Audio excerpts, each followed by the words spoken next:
Hello, I'm Isaac Hayes III, founder and CEO of Fanbase, and I'm here with a very important message. We are at a turning point in the Black community where we must have equity in the apps we use that scale to billions of dollars. But this time, we own the infrastructure, we own the culture, and we shape the future. And Fanbase is the future. Fanbase combines the free functionality of Instagram, TikTok, and YouTube into an all-in-one platform built for the evolution of social media and monetization. With over 1.4 million users, that's real proof that we are shifting the conversation of tech ownership and equity for creators. So right now, I want you to go to startengine.com/fanbase and invest today. The minimum to invest is $399. That gets you 60 shares of stock in Fanbase at $665 a share. This marks a turning point in Black ownership of social media. If we don't take this opportunity to own social media right now, we will always be customers to our own creations. And that can't go on. So once again, go to startengine.com/fanbase and invest today. We must own the platforms where our voices live, our stories matter, and where our culture drives the world. Thank you. Folks, Blackstar Network is here. Hold no punches. I'm real revolutionary right now. Support this man, Black Media. He makes sure that our stories are told. Thank you for being the voice of Black America, Roland. Stay Black. I love y'all. All momentum we have now, we have to keep this going. The video looks phenomenal. See, there's a difference between Black Star Network and Black-owned media and something like CNN. You can't be Black-owned media and be scared. It's time to be smart. Bring your eyeballs home. You dig?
Today is Friday, December 12, 2025, coming up on Roland Martin Unfiltered, streaming live on the Blackstar Network. Indiana Republican senators face escalating threats after breaking with Donald Trump on redistricting, and Republican Governor Mike Braun says he's ready to fight back. Really? Interesting. Bombshell images from the Epstein estate. House Democrats released new photos featuring Trump, Clinton, and Prince Andrew. What's coming next from those long-sealed DOJ files? 2 black transportation leaders pushed back after being fired from federal boards. They're suing the Trump administration. And former National Transportation Safety Board Chair, Vice Chair Alvin James will join us right here on the show. Alvin Brown, will join us on the show. In Mississippi, a family's $1 million investment aims to turn a strip mall into Black Wall Street 2.0. The CEO will join us on the show. Also, in Alabama, sky-high infant mortality sparks new urgency. Reproductive justice advocate Tia Freeman will join us on the show. Also, folks, Congresswoman Jasmine Crockett announces this week that she is running for the United States Senate in Texas. New poll comes out talking about the race. We'll tell you about that. And also, I'm going to explain to you how foreign bots and a lot of white progressives are trying to use the issue of Israel and Gaza against her when that is not what people in Texas are talking about. I'm explaining to y'all why that is not an argument to be running on when you're trying to win a primary in Texas. I will explain. Plus, today is the 50th anniversary of the founding of the National Association of Black Journalists. It is time to bring the funk on Roland Martin Unfiltered on the Blackstar Network. Let's go. He's got it. Whatever the biz, he's on it. Whatever it is, he's got the scoop, the fact, the find. And when it breaks, he's right on time and it's rolling. Best believe he's knowing. Putting it down from sports to news to politics. With entertainment just for kicks, he's rolling. It's on go, y'all. It's Roland Martin, rolling with Roland now. He's funky, he's fresh, he's real, the best, you know he's Roland Martin now.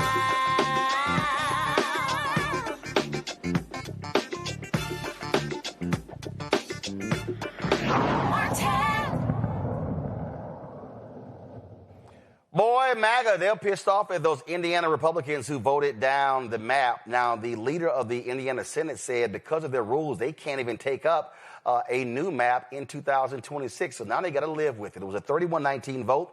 It leaves in place 7 Republicans, 2 Democrats, as opposed to 9-0. Trump and J.D. Vance personally lobbied for months to push the plan through. Now they are upset. The Heritage Foundation calling this a betrayal as well. These people are mad. They're angry. Trump publicly blamed Indiana's Republican Senate leadership, especially Senate Pro Tem Roderick Bray, who voted no. Watch this. It's funny because I won Indiana all 3 times by a landslide. And I wasn't working on it very hard. Would have been nice. I think we would have picked up 2 seats if we did that. You had one gentleman, the head of the Senate, I guess, Bray, whatever his name is. I heard he was against it. He'll probably lose his next primary, whenever that is. I hope he does, but because he's done a tremendous service. I mean, think of it. It's a great place. I love the people there. They love me. You know, we won in a landslide all 3 times. Got tremendous votes. I got record votes. And then there's no reason for doing that. And the Democrats do it to us, so I can't imagine that they do it. But I wasn't very much involved. But there's a man named Bray, as head of the Senate. Was that Bray? Is that the name, Bray? I mean, I'm sure that whenever his primary is, it's, I think, in 2 years. But I'm sure he'll go down. He'll go down. I'll certainly support anybody that wants to go against him. Is that the case? Indiana Governor Mike Braun called the Senate's decision disappointing, pledging to work with Trump to literally challenge lawmakers who he says, quote, don't represent the best interests of Hoosiers. That's sort of weird. Show the senators, of course, who voted against.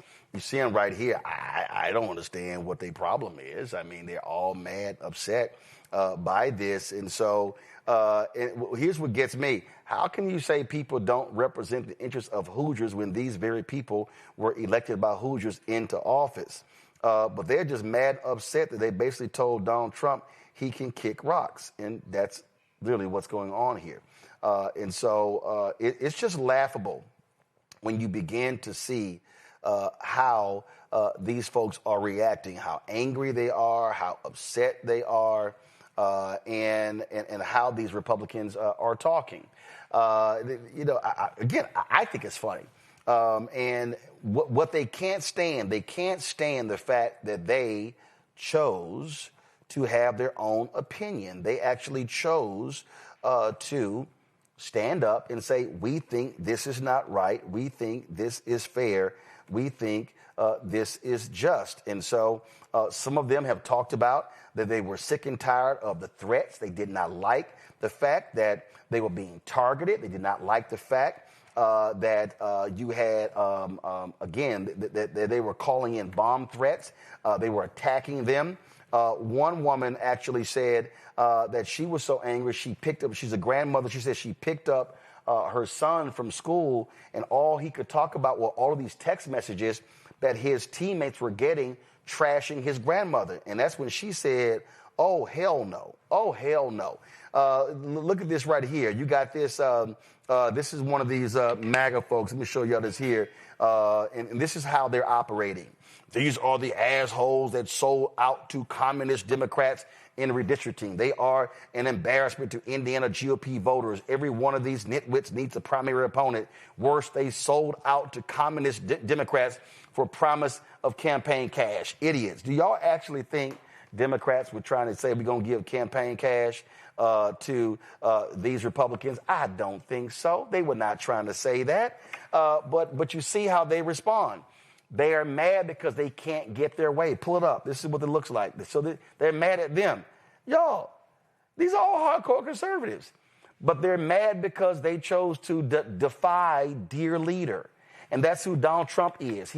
For them, he is the dear leader. There was another video I saw today, I'm looking for it right now, that I thought was pretty hilarious, where this one of these senators, he stood up and he was like, these are my friends and I can't believe y'all did this. This is not right. This is not fair. This is just unjust. I mean, Democrats, they stole 5 seats. And let me just take y'all back to what happened. Because, see, I think facts are important. You got to be stuck on stupid. You got to be stuck on stupid to stand up and say that Democrats started this in stealing 5 seats in California, when California's action only came about after what they did in Texas. But let me say it again. I have not seen any evidence where Democrats were saying we need to gerrymander maps to pick up seats in 2026. Donald Trump called for 5 in Texas. Texas capitulated. That punk Greg Abbott and Dan Patrick. So they gave him 5. Gavin Newsom said, okay, y'all take 5 from us. We're going to take 5 from y'all. California responded. Then all of a sudden, Missouri chose to gerrymander Congressman Emanuel Cleaver's seat. Then Ohio and Florida said, oh, we're going to gerrymander too. And all of a sudden, Maryland and Illinois said, oh, that's how y'all roll? We're going to get in on this as well. And then Virginia as well. So if Texas does not gerrymander 5 seats, the domino doesn't happen. North Carolina, they jumped in as well. So if any Republican says that the Democrats, they started this. No, they didn't. This all started because Trump demanded 5 in Texas. Michael Imhotep, host of the African History Network show out of Detroit, joins me. That Manning, civil rights attorney out of Corpus Christi, joins me. Dr. Zachary Kirk, educator and content creator of Atlanta, joins me as well. Y'all, this is real simple. We're not here, Matt, if Texas doesn't punk out and do what Trump wanted. But now the Republicans are mad because some of their own was like, yo, we just did this map 4 years ago. Hell no, we ain't doing this. Right. And I'm hoping that this is a harbinger for them finally jumping ship because, this midstream redistricting has affected me. In fact, the person I have to vote for Congress now is Vicente Gonzalez, who was previously over the valley, right? So if Texas doesn't gerrymander, if they don't capitulate to the Republicans, then I personally am not having to look at different people than I would have the last several elections because of how they redrew the map. The point with this is, though, it's the Republicans' fault. Donald Trump told Texas to do it. Greg Abbott wants to be the heir apparent. He's going to do anything he can to lick Trump's boots. And he says, yes, sir, how much more do you need? Tell me how high to jump. And he does it, and he goes and gets those 5 votes, and then Gavin Newsom follows suit. And you see this obviously trickling across the country. And it's interesting to me that with him being a lame duck, especially with these, soon to be a lame duck, and with these last elections when, they lost in Virginia and in New Jersey and at the points that they did, you would think that Republicans around the country would start jumping ship faster and saying, you know what, we're going to push back against that because it's very soon going to be the truth that it's no longer in our political interest to be tied to Donald Trump. But we see that they are still being ruled by fear, and that's exactly why they're capitulating in the way that they have. And of course, you can always count on Donald Trump lying. And so he was like, oh, no. I really wasn't involved in a lot of this. Watch this. In Indiana, just a few moments ago, the Senate there rejected the congressional maps to redistrict in that state. A number of Republicans voted against that redistricting effort. You have spent a lot of time talking about this. The vice president traveled to Indiana. What's your reaction? Well, we won every other state. That's the only state. It's funny because I won Indiana all 3 times by a landslide. And I wasn't working on it very hard. Would have been nice. I think we would have picked up 2 seats if we did that. You had one gentleman, the head of the Senate, I guess, Bray, whatever his name is. I heard he was against it. He'll probably lose his next primary, whenever that is. I hope he does, but because he's done a tremendous disservice. I mean, think of it. It's a great place. I love the people there. They love me. We won in a landslide all 3 times. Got tremendous votes. I got record votes. And then there's no reason for doing that. And the Democrats do it to us, so I can't imagine that they do it. But I wasn't very much involved. But Michael, he lying. He called Indiana folks to the White House. J.D. Vance went down. Mike Johnson, his son. Oh, they worked real hard on this. This is what you say when you lose. Right. And I'm glad this blew up in Donald Trump's face. He's a born liar, a straight-faced bullshitter, just like J.D. Vance, just like MAGA Mike Johnson.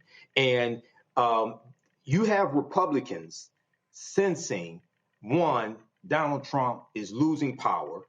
2, they realize he's not going to be there forever. 3, you've already had at least 42 Republicans in the House of Representatives who announced that they are retiring or not going to run again, things of this nature, right? So they see him weakening. Then you see these 21 Republicans in the state legislature in Indiana voting against redistricting. And I saw State Senator Michael Bohacek, I'm not exactly sure how to pronounce his name, on Katie Turner's show today on MSNBC. And he's the one who came out and said he wasn't going to vote for this because Trump referred to Governor Tim Walz of Minnesota as retarded. And State Senator Michael Bohacek has a daughter with disabilities. And he really took offense to that. And one of the things he said was in Indiana, he said they have more real Republicans, more conservative Republicans, okay, than like the MAGA Republicans. Okay, now I don't know how true that is, but we saw they voted against this. So there needs to be more of this. Donald Trump is a liar that we see across the country. We just saw in Miami. You have a Democratic mayor for the first time in 30 years. So we see these special elections and things like this taking place. Republicans are losing badly. So, yeah, I think he senses the walls are closing in on that gilded ballroom that he's constructing.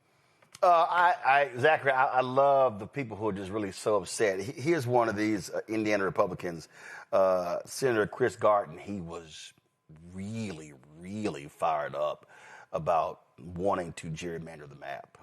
Some will say these maps are political. Let me be clear. You're damn right they are. Political policy is political. Safe streets are political. Look at Indianapolis. Affordable electricity is political. A drug-free Indiana is political. Peace in the Middle East is political. I dealt with it firsthand. If drawing a map that secures 2 more seats for the Republican Party means that we continue to see overdose deaths drop by 20%, then I'll draw that map every single day of the week and twice on Sunday. If drawing a map means that we'll continue to see a 93% drop in illegal immigration, then I'll sign it with a smile on my face. That's great. That's great. That's great that you're going to sit here and say all of that. But guess what? If they do that in Texas, if they do that in California, if they do it in Illinois, do it in Maryland, do you feel the same? Listen, this man is up there with his righteous indignation, spewing out untruths. He's not going to see a continued drop in fentanyl overdoses. He hasn't seen a continued drop in fentanyl overdoses. What he's going to see, and what the people of Indiana are going to continue to see, will be continued rising prices, continued inflation at record levels, continued unemployment continuing to happen, the continuation of people losing their farmland to billionaires in this country. That's what they're going to see. And what they're also going to see is the continuation of Republicans losing their seats. Now, Greg Abbott in Texas sat up there, and you said kissing boots. I say kissing Trump's ass. Did exactly what Trump wanted him to do, and he redistricted this whole entire state, thinking that it was going to cost Democrats seats. Democrats can still win, especially when the Republican Party in this country are not serving the people that they were elected to serve. In addition to that, not only did he put safe Republican seats in Texas at risk, he's putting safe Republican seats in California at risk. And again, that's really happening all across the country. Here in the state of Georgia, my home state, we saw in House District 121 a Democrat pick up a reliably Republican seat because of what the Republicans in this state did regarding gerrymandering in the last term. They took reliably blue Clark County and divided it up and put part of it in Oconee, which has always been ruby red, and now you have a Democrat representing that seat. This stuff is going to continue to backfire against Republicans like that gentleman you just showed, as long as they put themselves first before their constituents. And that's exactly what they have been doing and what they're doing right here. I just think it. No, themselves and Donald Trump. I just think it's hilarious. And again, they can keep complaining. But there's something I'm going to say. Democrats, keep your foot on their necks. You do not back down on gerrymandering until you can't. The hell with them. Going to a break. We'll be right back. Roland Martin Unfiltered on the Black Star Network.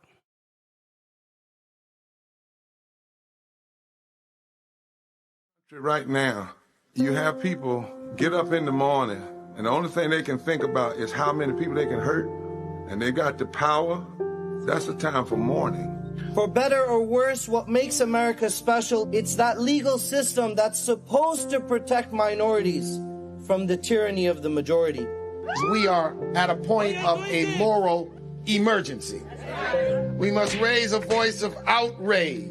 We must raise a voice of compassion. And we must raise a voice of unity. We are not in a crisis of party versus party. We are in a crisis of civilization, a human rights crisis, and a crisis of democracy itself. And guess what? You've been chosen to make sure that those that would destroy, those that would hate, don't have the final say, and they don't ultimately win. Next on the Black Table with me, Greg Carr. America is being reshaped in real time by a group of 6 people, unelected and without any checks and balances. By the end of the current Supreme Court session, education, the workplace, who gets to elect our leaders, and so much more could radically change. This week, we reconvene our legal roundtable and look at what the new America may look like and how we should respond. That's next on the Black Table, right here on the Black Star Network. your boy Earthquake, giving Roland Martin something to do, because he don't know what to do. He from Texas. Ain't his fault.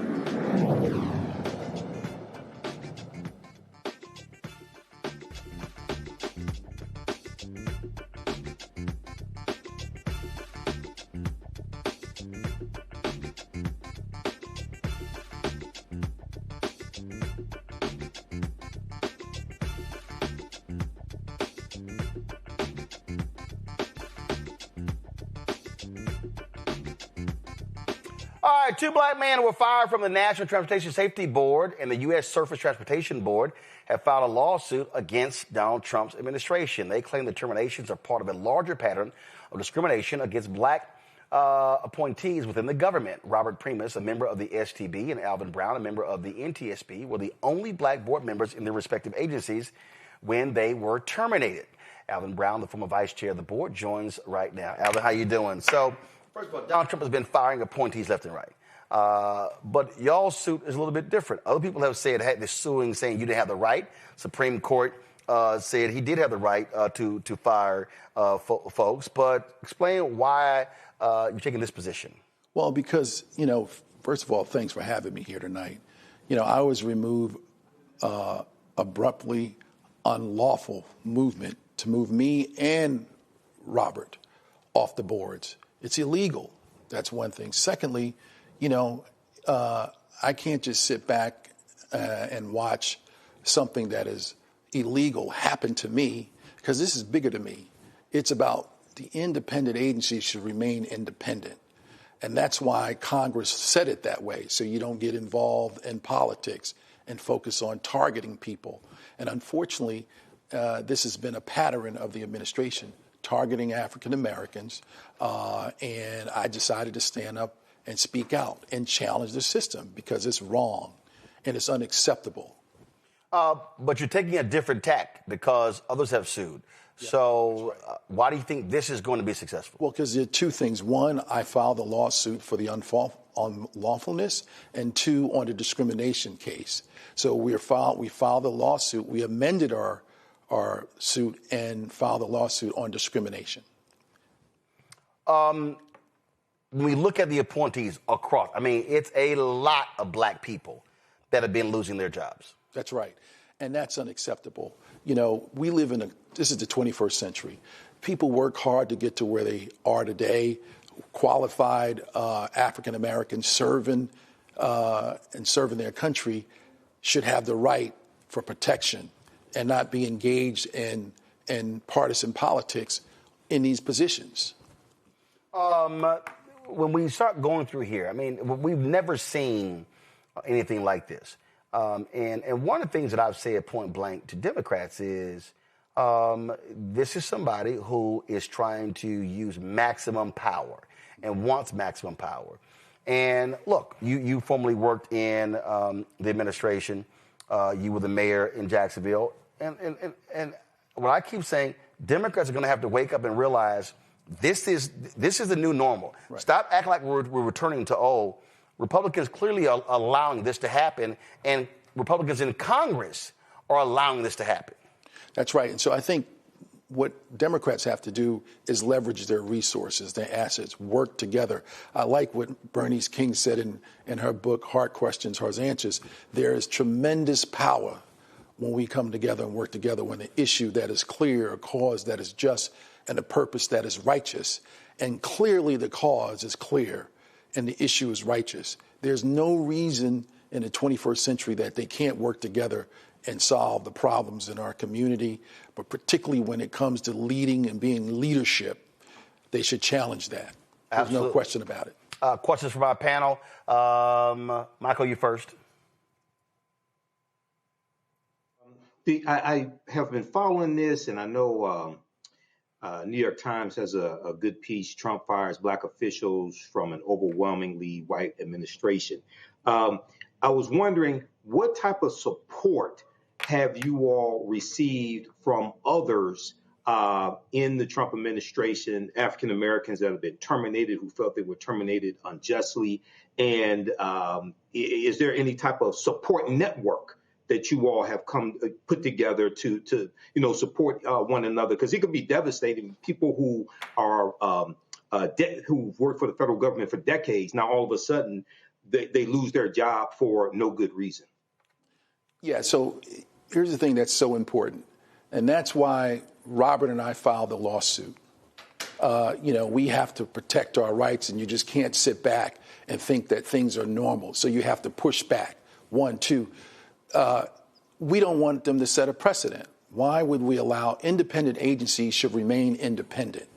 And that was the reason, to be above partisan politics, to focus on the issues. In my case, in Robert's case, we focus on safety. That's all we care about, making sure when you get on that plane to make sure nothing happens. But when it does happen, we want to find out why it happened and make sure it doesn't happen again. So it's all about saving lives. Right now, over 40,000 people die on our highways every year. We need to focus on that issue. And so we've been reaching out. We've got a lot of support. I'm thankful to God that Roland has had me on the show, and I'm sure he's going to have Robert, making sure that we inform the community that we have these issues that they need to be engaged in. The Black Caucus has stepped up. The Senate, Democrats have stepped up, reaching out and pushing back. And that's what it's going to take, because at the end of the day, we can't let this sit. We cannot let this take place where they take over the independent agencies. We need to fight for their rights, but I'm going to fight, because this is bigger than me. I'm doing this also to make sure that this never happens again in our country. I'm the only one in the history of the National Transportation Safety Board that was removed unlawfully in the history, and that cannot stand. Matt? Yeah, so I have probably a dumb question. I'm a lawyer, so I should know this, but I have not followed, unfortunately, your lawsuit. So my question for you is, has the administration actually, in a court filing or in arguments or anywhere else, advanced what they're alleging to be cause for your firing? And I ask because normally what you see in an employment context is they say, no, here are all the reasons we think Mr. Brown is deficient, irrespective of whether we really have the power to fire him. Here's the reason we're alleging we're firing him. So what, if any, cause have they advanced, alleged cause? That's a great question. There was no cause at all. There was no cause. So I was dismissed unlawfully with no cause, no performance issues at all, period. And Roland, let me ask a quick follow-up, if I may. Go ahead. So is the administration then just saying we just have the inherent power to decide who we want where, and this is an exercise of that power? Have they tried to give any kind of subterfuge as for why they fired you and Robert Primus? No, but they're saying, they haven't said that in our case, but what they're trying to do is get the Supreme Court to empower them to be able to fire anybody at any time at any will. He said that he's no longer there. Zachary. Yeah, and that, that's kind of exactly what I wanted to know. Why do you think the Trump administration is doing this? But you've kind of given that answer, because I want to make it very plain and very clear for people. I think I know why he's doing it. I think people on this panel will know, many of our viewers will know. But I want you to make it real plain in just your own words. Why do you think Trump is doing this? And then the second thing I want to know is, what can we heard about what our Democratic brothers, our Black brothers and sisters, the CDC are doing to support you in D.C. But what can we, the greater, broader Black community, the people that Roland Martin serves, what can we do to support you? Well, thank you for those questions. So the answer to the first question is, this is not an isolated situation. This is a pattern that's taken place within the federal government, and it's been happening, and it's happening every day. That's one. So, two, it is the facts are there. In a broader sense, race played a role in my dismissal. The facts are there, and that's the bottom line. My race played a role in for them to dismiss me. And the facts are there. There's so many blacks who serve on boards and commissions who were removed from their positions. And it's factual, and that's what it is. Now, what you can do and the black community can do, basically speak up, speak out. We need to challenge this all over the country.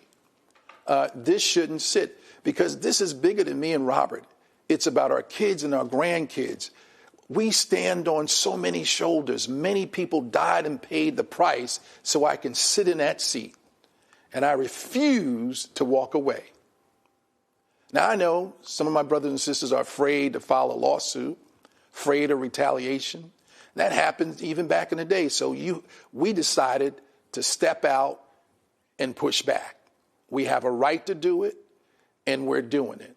So we need all of us working together to get the word out and send a message to Washington, send a message to the White House that we will not tolerate this in the 21st century. All right, then. Alvin Brown, man, I appreciate it. Thank you, Let us know what happens. I will. All right, thanks a bunch. Folks, we come back. We're going to talk Congresswoman Jasmine Crockett. She's talking about banning no-knock warrants. We'll show you what she said today outside of Capitol Hill. Also, we'll talk about her U.S. Senate race and why I think black folk should not fall for the okie doke in trying to make Israel an issue in her Senate race. You're watching Roland Martin Unfiltered on the Black Star Network. Don't forget to support the work that we do. Join our Bring the Funk fan club. You want to contribute via Cash App, use the Stripe QR code. You see it right here, bottom left-hand corner. PayPal is R Martin Unfiltered. Venmo's RM Unfiltered. Zelle, Roland at RolandSMartin.com. Roland at RolandMartinUnfiltered.com. Check some money order. Make it payable to Roland Martin Unfiltered. P.O. Box 57196, Washington, D.C. 2003 7-0196. Back in a moment. This week on The Other Side of Change. Book bans, anti-intellectualism, and Trump's continued war on wisdom. This is a coordinated backlash to progress. At the end of the day, conservatives realized that they couldn't win a debate on facts. They started using our language against us, right? Remember when we were all woke and the woke movement and all that kind of stuff? Now everything is anti-woke, right? When we were talking about including diversity, equity, inclusion, and higher education, now it's anti-DEI. All this are efforts to suppress the truth because truth empowers people. You're watching The Other Side of Change only on the Black Star Network. Said the quiet part out loud. Black votes are a threat. So they erased them. After the Supreme Court gutted the Voting Rights Act in 2013, Republican legislatures moved fast. New voter ID laws, polling place shutdowns, purges of black voters from the rolls. Trump's Justice Department didn't stop it. They joined in. In 2018, his DOJ backed Ohio's voter purge system, a scheme that disproportionately erased black voters. Their goal, erase black votes and political power. Yeah, that happened. These are the kinds of stories that we cover every day on Roland Martin Unfiltered. Subscribe on YouTube and download the Black Star Network app. Support fact-based independent journalism that centers African Americans and the issues that matter to our community.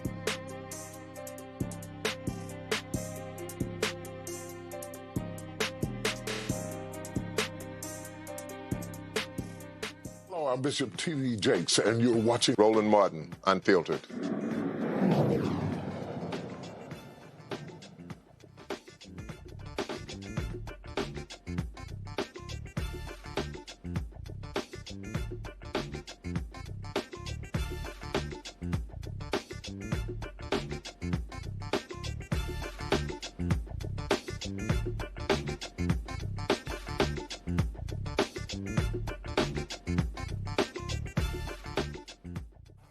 Democrats in Congress are reigniting the fight to ban no-knock warrants nationwide with the Justice for Breonna Taylor Act, and Democratic leaders are calling for action. Among those speaking today, Congresswoman Jasmine Crockett and Kentucky Congressman Morgan McGarvey. Here's what Congresswoman Crockett had to say.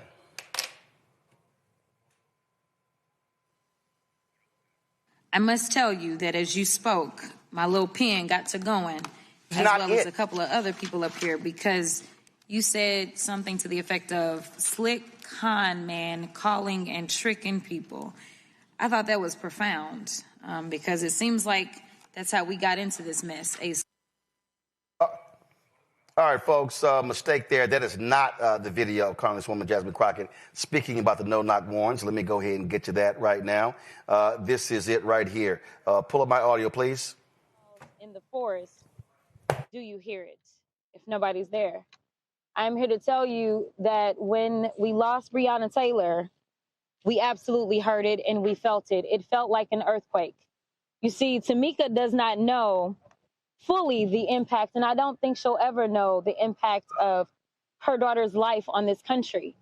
But at the time, if we go back to March of 2020, when I was still a young lawyer in my mind, and I was practicing law, and I somehow was running for the state house, I had just made it to my runoff. And the next thing you know, they're saying that COVID is coming in. But then the next thing you know, Breonna Taylor is killed. Breonna Taylor then is killed and people started hitting the streets. So I did what I've always done in my civil rights role is I hit the streets as well. I wanted to make sure that protesters' rights were not going to be violated. And so as we walked through the streets and we said her name, because there were a lot of people that would not say her name and did not want to look out for getting any kind of justice for her, that is what I was doing, is I was in the streets. And here it was, we go through, we're fighting in the streets. That was March of 2020. By May of 2020, we had another person that had been killed at the hands of law enforcement by the name of George Floyd. You see, that was a summer of action for so many, but the question was, would that action continue? Would we turn this moment into a movement, or would we let everything die with their precious souls? The answer for me was no. So interestingly enough, I finished out my race and I actually won it, and I ended up in the Texas State House. There's a bill that I filed as soon as I got there. It was called Breonna's Law. Now, y'all know this is down in Texas. So y'all know things are a little interesting in Texas. But let me tell you that even in Texas, even as a freshman civil rights attorney that was doing this because it was the right thing to do, it passed out of our committee with bipartisan support. Unfortunately, they never put it on the floor for a vote, but it would have passed because we had the support of law enforcement. We had the support of activist organizations. This is about what good legislation looks like. And that's what it is. This is about saving lives. Let me tell you something. When a no-knock warrant is actually executed, I don't know how many of y'all really understand how this works. As somebody who's also done criminal defense, a knock warrant ain't nothing. All it is police. That's all it is. That's it. But imagine being in a state like Texas where they say, you know what, everybody can have guns, and frankly, everybody does. And then you're saying that somebody just comes in your home. We have people that are currently sitting on death row because they have shot when somebody came in their home. Listen, this is smart legislation. This is why it's bipartisan. This is why it's bicameral. And all we're asking people to do is get behind it. It is time for us to set aside our differences and do what we all say we want to do, which is to make sure that we are all going to be safe, whether we are on the streets or in our homes. This legislation will prevent others from losing their lives unnecessarily. Breonna should be here. We shouldn't be having this conversation, but we are, because her mama refuses to give up on her daughter. No mother should have to go through what she's went through. But the reality is that God has got her. And that is why she is standing with us today. So I ask you, wherever you are, make sure you call your representative, make sure you call your senators and tell them to sign on to this smart legislation.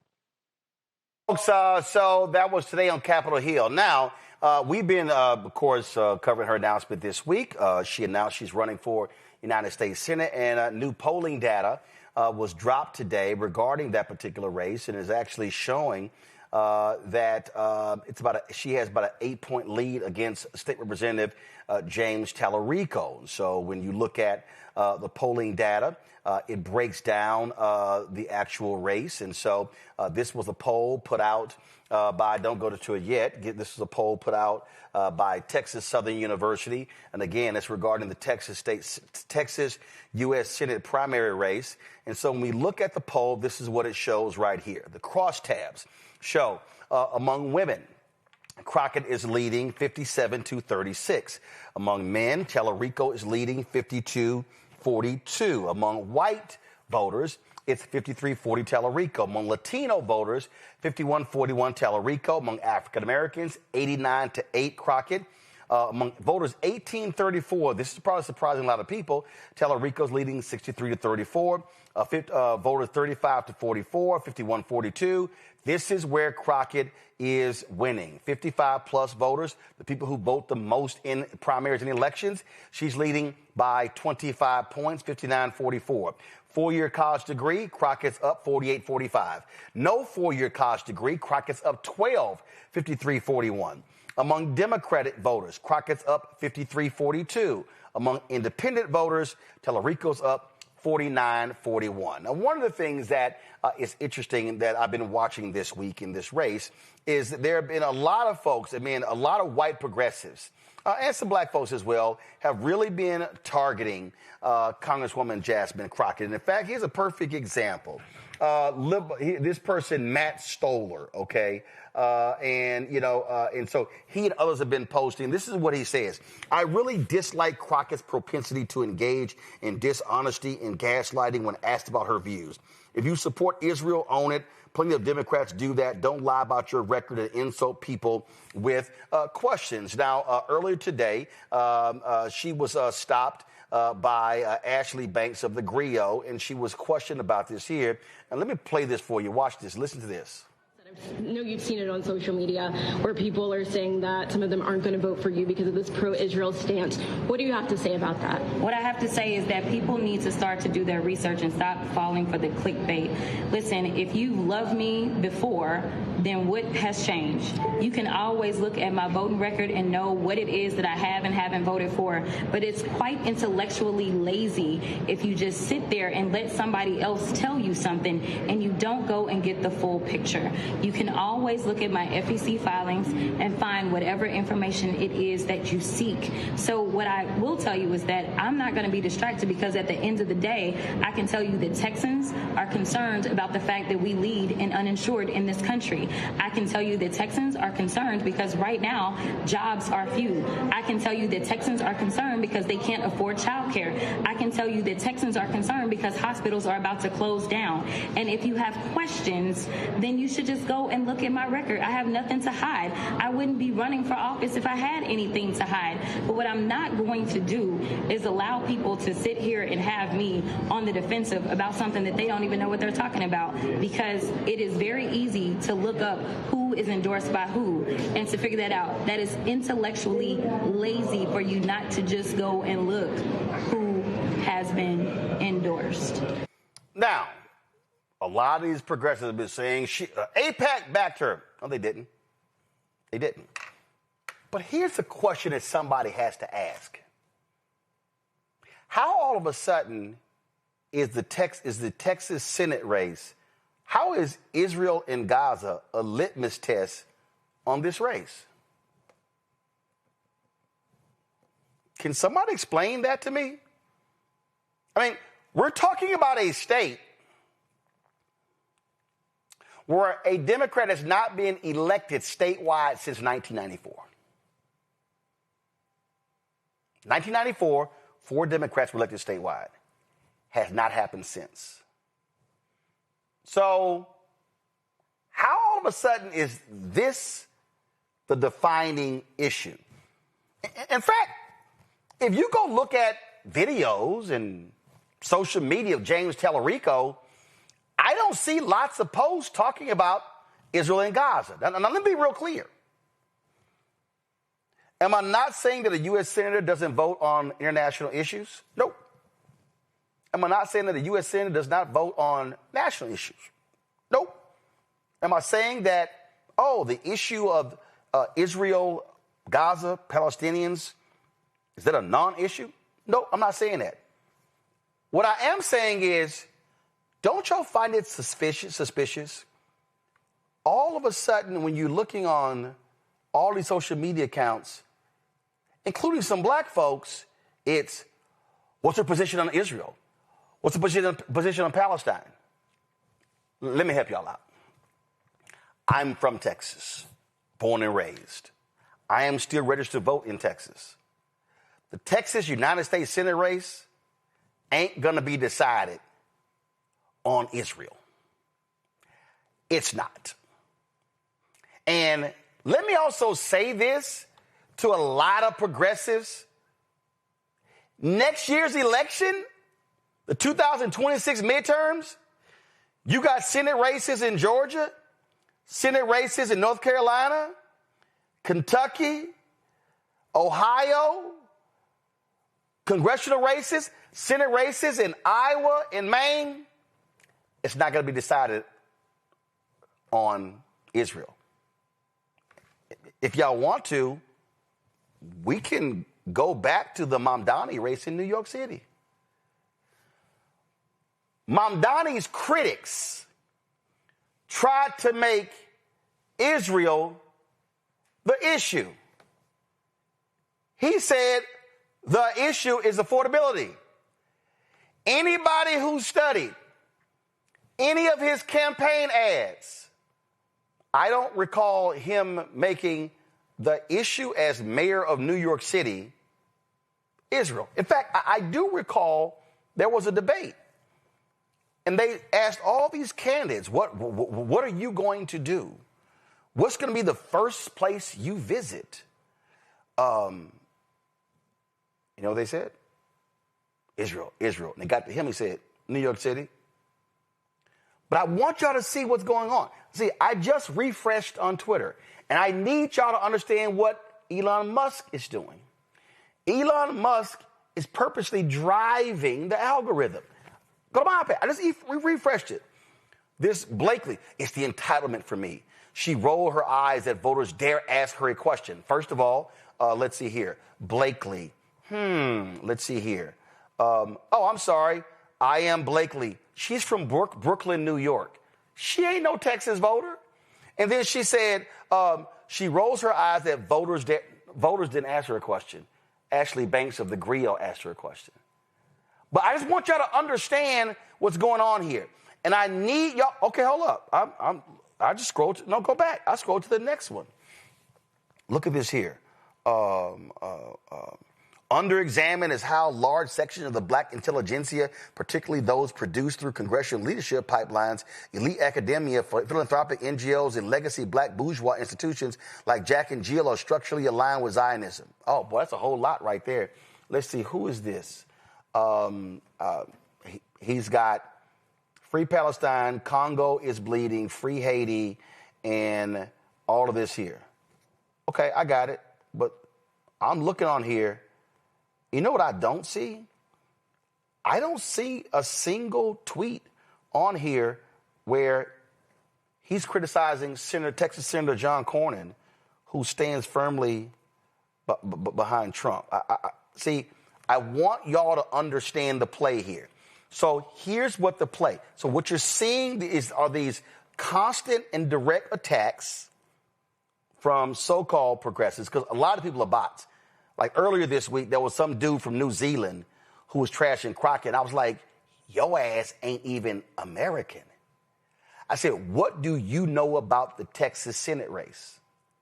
But see, what they're trying to do, and I need y'all to see what's going on. They're trying to target Crockett the way they did Vice President Kamala Harris. You need to understand what's going. And the smart play, black folk, do not fall for the banana in the tailpipe. I am not saying that the Palestinians having a right to live and breathe is not an issue. But you cannot tell me that the defining issue in the Texas Senate race is Israel. It's not. Michael. Yeah, Roland, that was a master class in which you broke down, and I was making some of the same points. Driving the algorithm, just like they did during the 2024 election on TikTok, which is one of the reasons why I got the hell off of TikTok. Driving the algorithm, pushing Palestine, pushing the war between Israel and Palestine, and we see the effect of that. We see how you had all this opposition to the Biden-Harris administration, right? But when Trump gets in office, you don't see a lot of those same protests against Trump and allowing Netanyahu to basically do whatever he wants to do. Okay, and then we see one one piece of advice I would give Jasmine Crockett, and I really hope she does win, is the facts, dispelling all these lies and things like that, put that on your campaign website.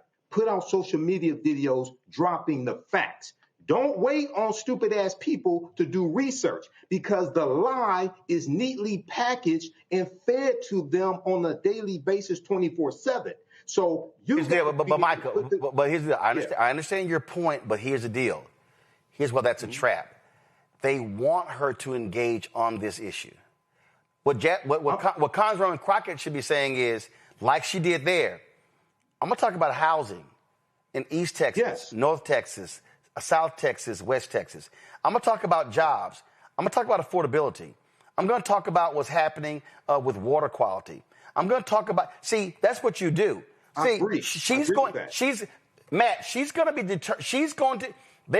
Texas voters are going to be talking about determining who they vote for based upon who they can believe will deliver for Texas.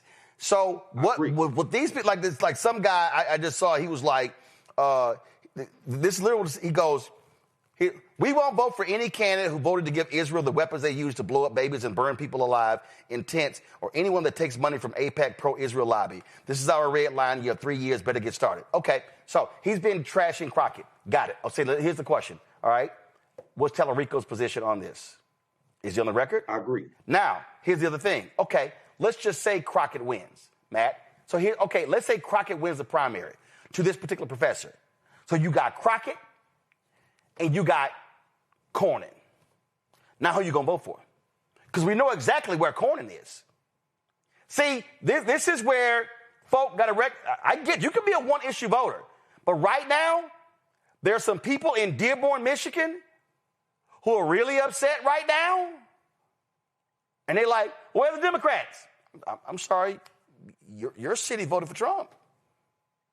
These are policies you voted for because you voted for the person with those policies, Matt. Well, I'm a Texas voter, and I haven't been as excited about having a potential Senate pick as between these two as I am right now. I mean, I think they're both fantastic choices, but I actually think you and Michael are both right. I don't think that it's one to the exclusion of the other. And what I mean is I think Michael's exactly right. I think she should correct the record on her position and what she's voted for and put it on her website. But to your point, I think she doesn't make that the focal point. I think if she doesn't answer it, then she runs the risk of them saying you didn't even answer it, and that's, proof of you doing what we're accusing you of. I think she has to address it, but I don't think she makes it a focal point of anything. And I think you're exactly right about this, and especially as it relates to John Cornyn. You talk about a Democrat not being elected since 1994. I read opinions from before I was alive that John Cornyn issued when he was either the AG or in the state Supreme Court or, all these other positions that he's held. And the point is, this is one of those guys that's been there forever, and he's going to do whatever is necessary for him to stay in office.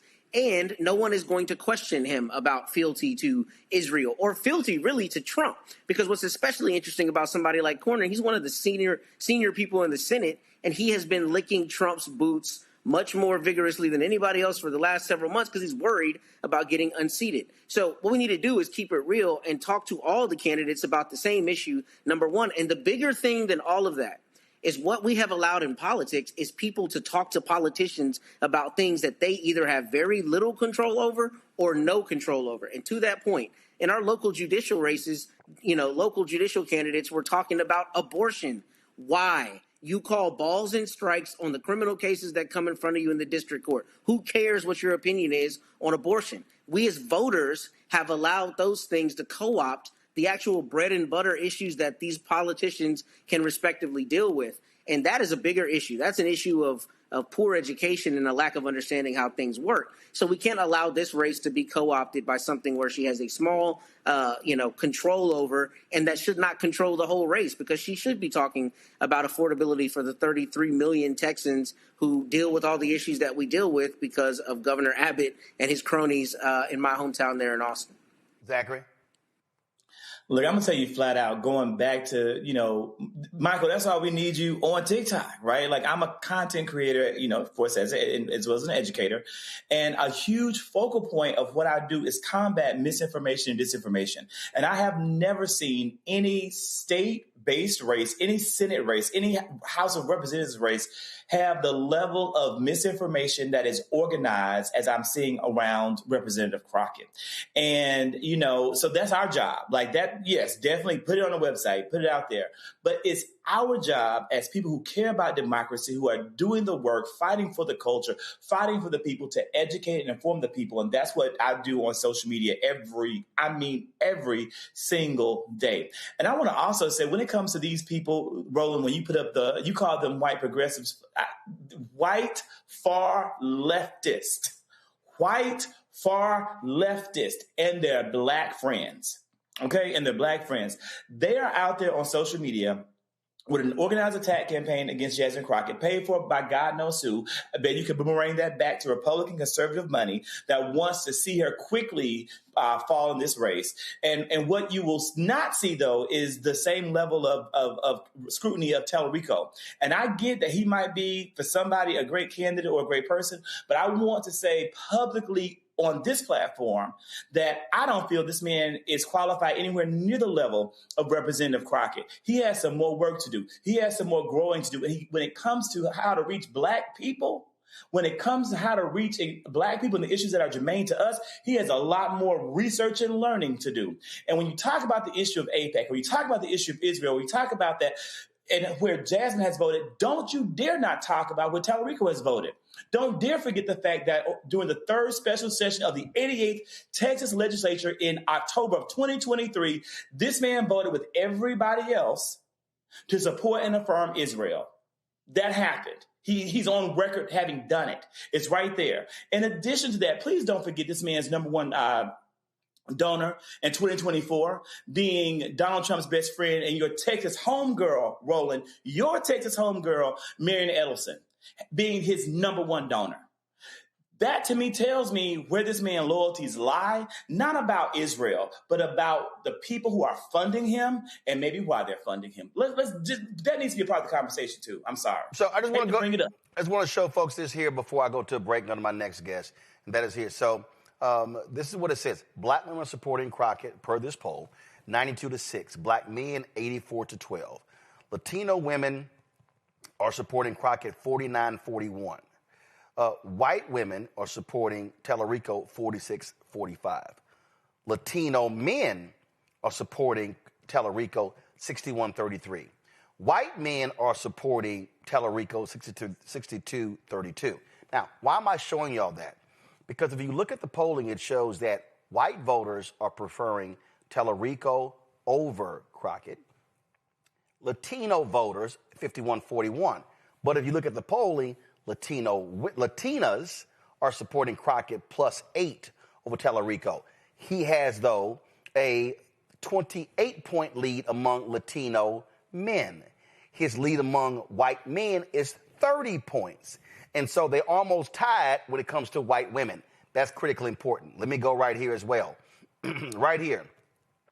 Favorable, unfavorable. Favorable, 85. Crockett, unfavorable, 77. Unfavorable, 9-2. Now, when you start going down here, let's see here. A proportion of black, Latino, and white voters who don't know enough about Tallarico. Black, 47, Latino, 15, white, 14. Now, when you go right here, this is the one that you have to pay attention to. Proportion of likely Democratic primary voters who believe the candidate will be most successful in mobilizing Democratic-leaning non-voting Texans to turn out to vote for them in 26. Look at the numbers. 53% believe it's Crockett. 34% believe Tallarico. 13% unsure. Now, when you go proportion of likely Democratic primary voters who believe the candidate would be the most successful in convincing Texans who regularly vote Republican to cross over and vote for them, Tallarico 58, Crockett 29. Here's the whole deal. Let me break this down. That means that what Crockett is saying, you're going to need people who do not vote to turn out to beat Republicans. She's saying the likelihood of Republicans crossing over to vote for a Democrat ain't high. So I want to show y'all that so you can understand exactly what the poll breaks down. All right, going to go to a break. We'll be right back. Lots to unpack in our second hour of Roland Martin Unfiltered on the Black Star Network. Back in a moment. This week on The Other Side of Change. Book bans, anti-intellectualism, and Trump's continued war on wisdom. This is a coordinated backlash to progress. At the end of the day, conservatives realized that they couldn't win a debate on facts. They started using our language against us, right? Remember when we were all woke and the woke movement and all that kind of stuff?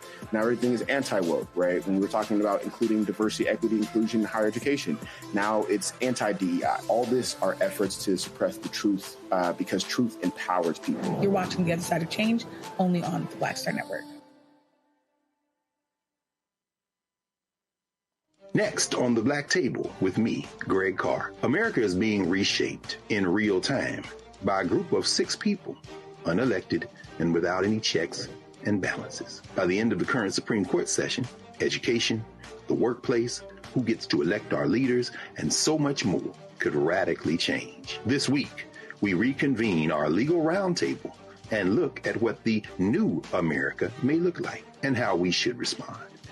That's next on the Black Table, right here on the Black Star Network. Now that Roland Martin is willing to give me the blueprint, hey, Cyrus, I need to go to Tyler Perry and get another blueprint because I need some green money. The only way I can do what I'm doing, I need to make some money. So you'll see me working with Roland. Matter of fact, it's the Roland Martin and Cheryl Underwood show. Well, should it be the Cheryl Underwood show and the Roland Martin show? Well, whatever show it's going to be good.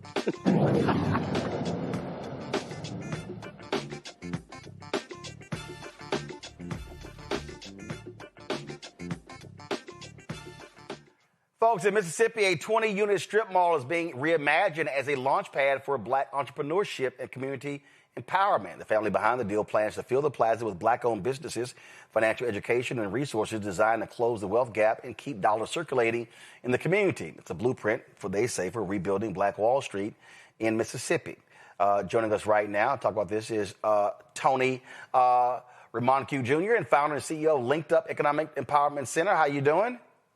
Hey, I'm doing well, Roland. How are you? First of all, did I pronounce the name right? What's the last name? It's Reimonenq. Reimonenq. Okay, cool. Yeah. They're supposed to put it in phonetic spelling in the script. They didn't do it, so it's Reimonenq. Got it. And you're joined with? This is my wife. Tell them who you are. I'm Liz Reimonenq. How are you? Doing great. Glad to have both of y'all here. So first of all, where's this plaza located? We're at 4906 Old Highway 11 in Hattiesburg, Mississippi. Okay. In the Oak Grove community. All right, so it's in Hattiesburg. So for folks who don't know, Black population there, and give us a sense of the type of businesses that are there.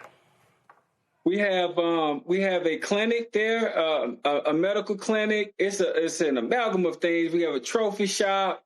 We have a barber shop. Also, we have a hair salon. We have home care business, a construction office. We have a school, actually a Mississippi aesthetic school, the only Black-owned accredited school in the state of Mississippi is there. So we're real proud of that. Nail salons there. We have insurance office, real estate office, tax preparers. Mental health therapists. We have a U-Haul place that just moved in. Mm-hmm. So there's a variety of different types of businesses that are there. We have a boutique there, a gym. So there's a plethora of things there. So we are 100% occupied. So were all of these businesses already existing in Hattiesburg, and did they all move there, or are some of these new businesses? The majority are new businesses. Mm-hmm. I would say when we bought that strip mall, it was run down, undermanaged, and we might have had maybe 2 to 3 of the businesses that we inherited that was there, and actually some of them that we inherited moved out. So all of these are new businesses. Okay, all right. We have one that's been there for a long time. Charlie's Trophy has been there for a long time. Got it. And so. So how are you imagining it? Is it important to say, hey, now you sort of have a central location as opposed to someone being over here and over here, over here and over here? Yes. So the idea behind the Black Wall Street 2.0, we call it 2.0 because, as you know, the original Wall Street was formed during a time of segregation, right? It was a response to racism. And so O.W. Gurley, the guy who founded and developed the Greenwood District, bought the land and he sold pieces of the land to blacks. And those who didn't have money, he actually funded their businesses and they repaid him back in a loan. And that was a response to racism. Well, now we're integrated. So now Black Wall Street 2.0 is for anybody who's been locked out of this economic system due to race, gender, non-English speaking proficiency, and also rural residency. So that's the mission that the LinkedUp banner flies above. And a offshoot of that mission, extension of that mission, is this commercial property that we say affordable and desirable commercial office and retail spaces. All right, then. Questions for my panel. Zachary, you first. Shout out to my family from Mississippi and friends. So thankful and grateful for what you're doing and how you are moving work forward. What I want to know is what has been the biggest challenge that you guys have faced in the work that you're currently doing? And have you overcome? Wow. Man, so of course, funding is always a challenge. When we bought that property, man, I'll tell you, it took us a year to finally close, right? I did everything that they tell you to do, right? I had 800 credit score. I had the money in the bank for the down payment, and I had banking relationships. But I kept running into a brick wall at first. My bankers would tell me, hey, well, we're just not open for this type of business right now. So we end up doing some creative financing, and I end up getting actually a better deal than any bank could give me anyway. And so since then, we've purchased, this actually our second building. We had one prior that we bought in 2015 that was in foreclosure. And, the same thing, it was rundown building, had vagrants living in it, right? And so we renovated it and made affordable and desirable office spaces. And also, in addition to that, we also have housing, residential, in rural areas that we make affordable and desirable. But as I said, funding is always a challenge. Michael. All right, so this is a great story, and I've taught entrepreneurship for 7 years and have studied Black Wall Street, Greenwood District. So there's a special place in my heart for this. Question I had was two parts. One, do you have an anchor store to drive traffic like a grocery store, which is an anchor store which will drive traffic to those other businesses? And what type of weekend events do you have to drive traffic to those various businesses that you have there at the plaza? Man, that's a great question. Unfortunately, we don't have a grocery store that drives traffic, but the traffic driver is our barbershop and our hair salon driver, and also the school that's there drives businesses there. We also have a local caterer there, Alicia's Creative Catering. Shout out to Alicia. Okay. She does great work, and those types of businesses drive the traffic there. Right. Also, we have a state of the art, I would say, nail salon there, goes by the name of Polish. And those women are top of the line, and they drive a lot of business. So there's an amalgam of different businesses there that drive individuals to the property. Okay, thank you. Matt? Yeah, so this is a brilliant idea, and I wish you continued prosperity. And my only question is a little bit pessimistic, but I have to ask, in this environment, we know that anything all black is under attack. So what have you seen either from the state of Mississippi or from this Trump administration in terms of attacking y'all for having a homogeneously black business environment like this? Have you had any kind of pushback from the state or federal government? Well, let me say, so it's not all black. We have a variety of businesses that are in the plaza. And that's why we named it the 2.0, right? Because it's the spirit of Black Wall Street, but we're living again in integrated times. So it's for anybody who's been locked out of the system. And on this journey, we know that Blacks are further behind than anybody else on this journey of wealth creation. So we have special attention given to help, Blacks understand business, like profit and loss statements, balance sheets, depreciation schedules, and things like that. And also we have personal finance classes that we teach, and anybody can come, right? Anybody can come. It's open to anybody. So, but to answer your question, pushback is not verbal, but, it's silent stares. Like, who do you think he is, right? But this is not necessarily a racist thing. It's an economic thing. And anybody who understands economics understands that it takes everybody to play in the game in order for economics to work in our cities, in our state, and eventually the world. And our job is to make sure that no one is locked out. All right, then. Well, certainly congratulations. And hopefully folks will support those businesses, and we'll see that plaza grow and thrive. All right. Thank you. Thank you, Roland. All right. Thanks a bunch. Folks, we're going to come back with headlines with Brittany Noble right here on the Black Star Network. If in this country right now you have people get up in the morning and the only thing they can think about is how many people they can hurt, and they got the power, that's the time for mourning. For better or worse, what makes America special, it's that legal system that's supposed to protect minorities from the tyranny of the majority. We are at a point of a moral emergency.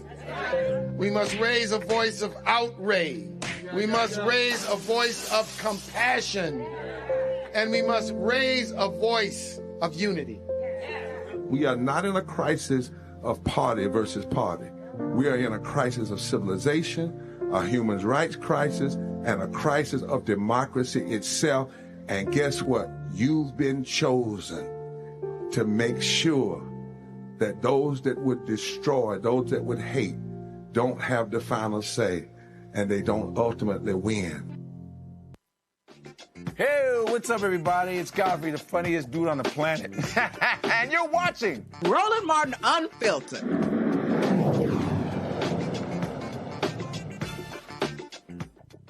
Folks, time for our Black Star Network headlines with Brittany Noble. Roland, the Trump administration has ordered federal agencies to eliminate jobs and programs focused on environmental justice, rolling back safeguards that disproportionately protect communities of color. One immediate impact: the Justice Department has now withdrawn from its agreement with the city of Houston to crack down on illegal dumping. A 2023 federal investigation found that a Northeast Houston neighborhood had been overwhelmed by trash, medical waste, abandoned mattresses, even dead bodies. The DOJ concluded that the city had failed to protect residents of the historically Black community of Trinity and Houston Gardens. Under the first year of federal monitoring, dumping sites were cleared more quickly. The city added new workers and sanitation crews deployed new trucks. But with federal oversight now gone, advocates say the city's responsiveness has declined. Well, attorney Benjamin Crump wins a $779.3 million wrongful death verdict in the case of 51-year-old security guard Louis Butler, who died while protecting a cashier. He was fatally shot during a 2023 armed robbery at an internet cafe in Havana, Florida. Evidence showed the owners put the worker at risk by knowing illegal gambling was taking place and not alerting police about a previous robbery. Authorities say the gun stolen from the property during the first robbery was used in the shooting that killed Butler. The verdict stands among the largest negligent security wrongful death awards in Florida history. Well, the U.S. Department of Transportation is waiving $16.7 million in fines against American Airlines over violations involving passengers with disabilities, including failing to provide assistance to passengers and mishandling wheelchairs. Instead of paying the penalty, American will be required to reinvest the full amount into improvements specifically designed to benefit travelers with disabilities. As part of the agreement, the airline will roll out new mobile devices and software upgrades to track and document passenger wheelchairs.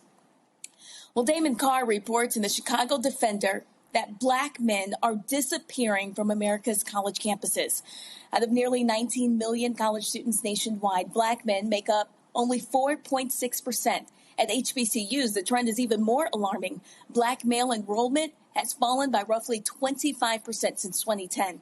And for those who do enroll, the path to graduation is steep. Only about 40% of black men who start a bachelor's degree finish within 6 years. Well, according to the Centers for Disease Control and Prevention, about 1 in 6 individuals with intellectual and developmental disabilities also had diabetes in 2020. Those with cognitive and physical disabilities are more likely to live sedentary lifestyles, leading to an increased likelihood of obesity, high blood pressure, and high cholesterol. Reports indicate 30% of individuals with IDD are black, brown, or low income. Well, those are your headlines for today, Friday, December 12th. Rolling back to you in the studio. All right.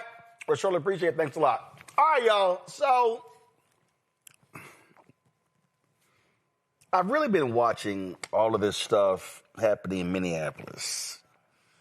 How Donald Trump is attacking Somali Americans. But y'all do know a lot of these same folk endorse Trump? I mean, it reminds me of Dearborn, Michigan, where that happened as well, where the Democratic mayor, pull up his quote. The mayor of Dearborn, Michigan, complained that Democrats weren't doing enough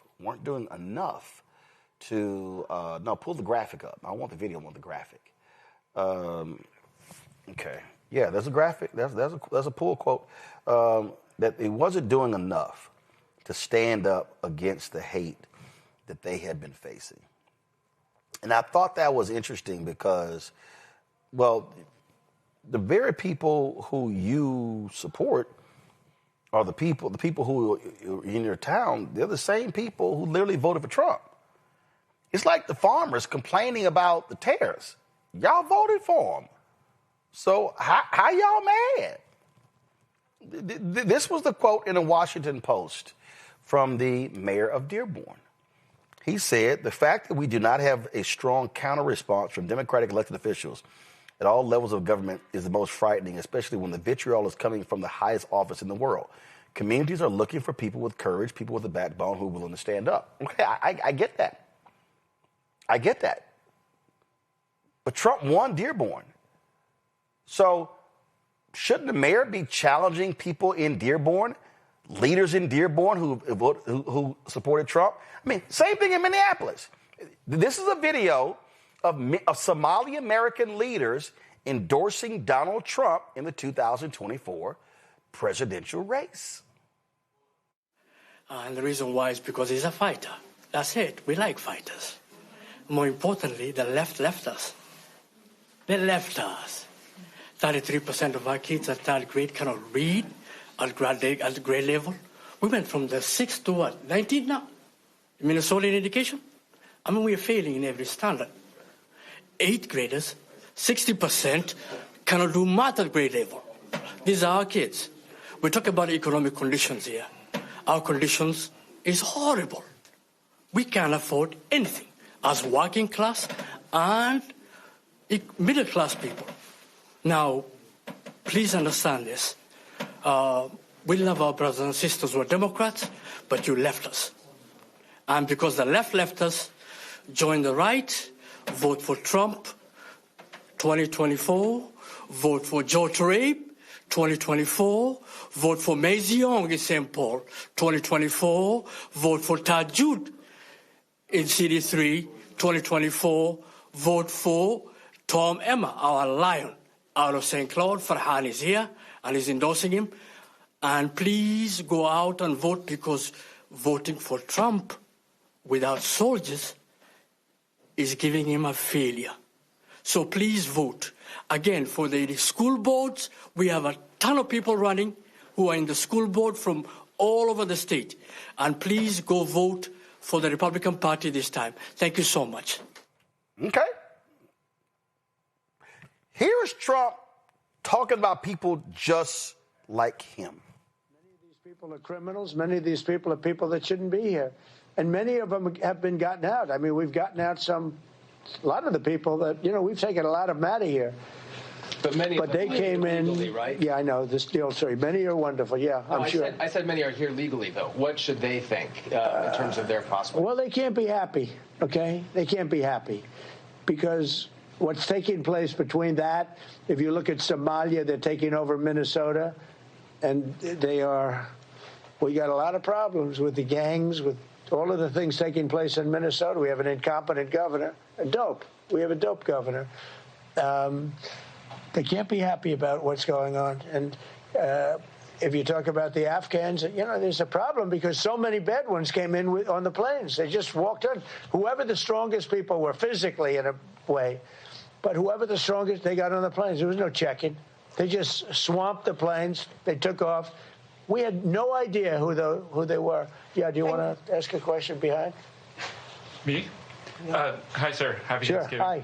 What do the Somalians have to do with this Afghan guy who shot the national? Nothing, but Somalians have caused a lot of trouble. They're ripping us off for a lot of money. There's a tremendous amount of money going back to Somalia. What the hell are we paying money to Somalia for? But they're ripping off our country at a level that few people have been able to see before. Mm-hmm. That's about the only thing. You talk about competence. We have Ilhan Omar, who does nothing but complain about our country and our Constitution. And she comes from a country with practically no country. It's devastated. It's crime-ridden. It's a mess. It's a disgrace. And we took their people at a tremendous. We're not taking their people anymore. We're not taking their people. And we're getting a lot of their people out because they're nothing but trouble. Okay. Thank you very much.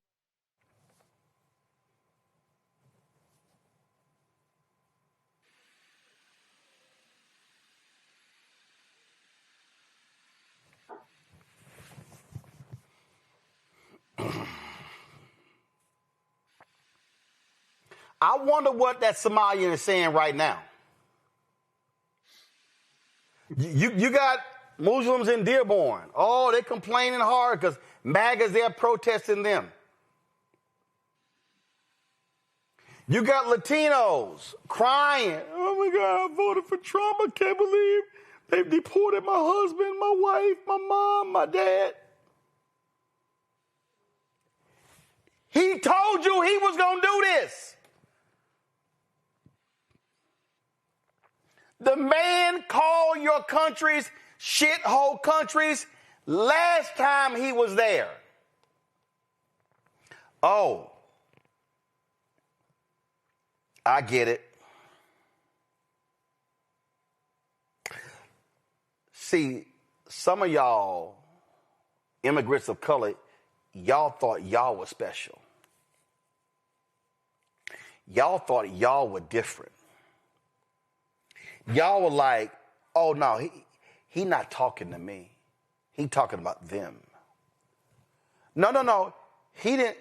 If that clip I just played, he went, yeah, some of y'all said there's some good ones, whatever. He just dismissed y'all.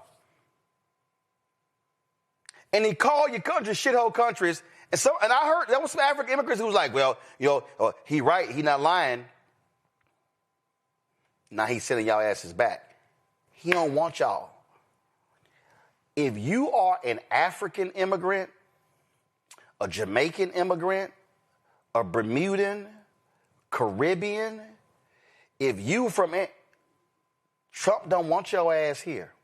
MAGA don't want y'all here. Winsome Sears, black woman who ran for governor of Virginia, Jamaican immigrant, did Trump endorse her ass? Because this is what he thinks about all of y'all black immigrants. And some of y'all got issues with African Americans. Y'all in the same boat as us as it relates to these white folk. This is Trump just 48 hours ago. Announced a permanent pause on third world migration, including from hellholes like Afghanistan, Haiti, Somalia, and many other countries.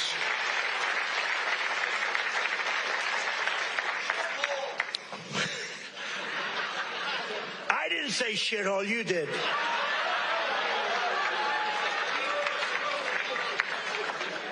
Remember I said that to the senators they came in, the Democrats. They wanted to be bipartisan. So they came in and they said, this is totally off the record. Nothing mentioned here. We want to be honest because our country was going to hell. And we had a meeting. And I said, why is it we only take people from shithole countries, right? Why can't we have some people from Norway, Sweden, just a few? Let us have a few. From Denmark, do you mind sending us a few people? Send us some nice people, do you mind? But we always take people from Somalia, places that are a disaster, right? Filthy, dirty, disgusting, ridden with crime. The only thing they're good at is going after ships. That's how he feels about y'all. Now, I know some of y'all, again, some of y'all think y'all are the special immigrants. Some of y'all think, oh, no. He's not talking about me. Stephen Miller, that white supremacist, went on TV this week and said, you know what? If we get rid of these damn immigrants, he didn't specify which ones, we could be doing so much better in America. Listen. We talk about test scores. Well, if you subtract immigration out of test scores, all of a sudden our test scores skyrocket. If you subtract immigration out of health care, all of a sudden we don't have nearly the size of the health care challenges our country faces. If you subtract immigration out of public safety, all of a sudden we don't have violent crime in so many of our cities. Issue after issue, we talk about these things that they just happen to us. The schools just suddenly fail. Violent crime just suddenly explodes. The deficit just suddenly skyrockets. These are a result of social policy choices that we made through immigration.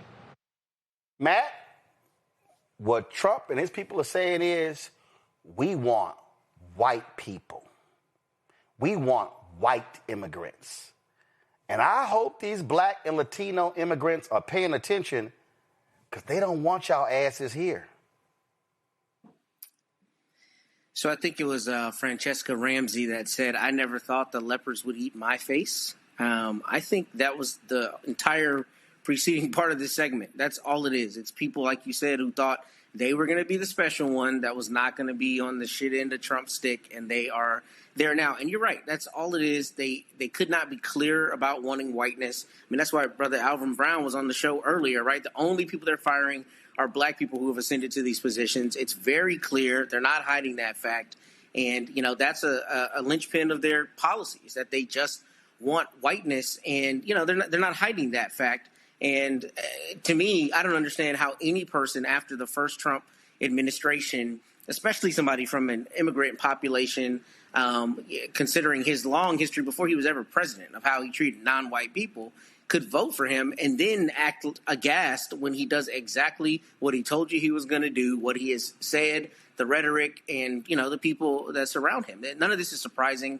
It's just more brazen now. And I think what he has done is foment a lot of that same desire to be openly hostile to non-white people and to desire a white world for your average white American who has felt embattled for whatever, decades, right? Now they're coming out and a lot more brazen about, espousing these kinds of thoughts. But these are also the same people who will tell you in Texas that they're proud Czechs or proud Germans and their families have been here for X number of, generations when they immigrated here. And they will one-off their own immigration. But when it comes to anybody that doesn't look like them, they will call them everything but a child of God.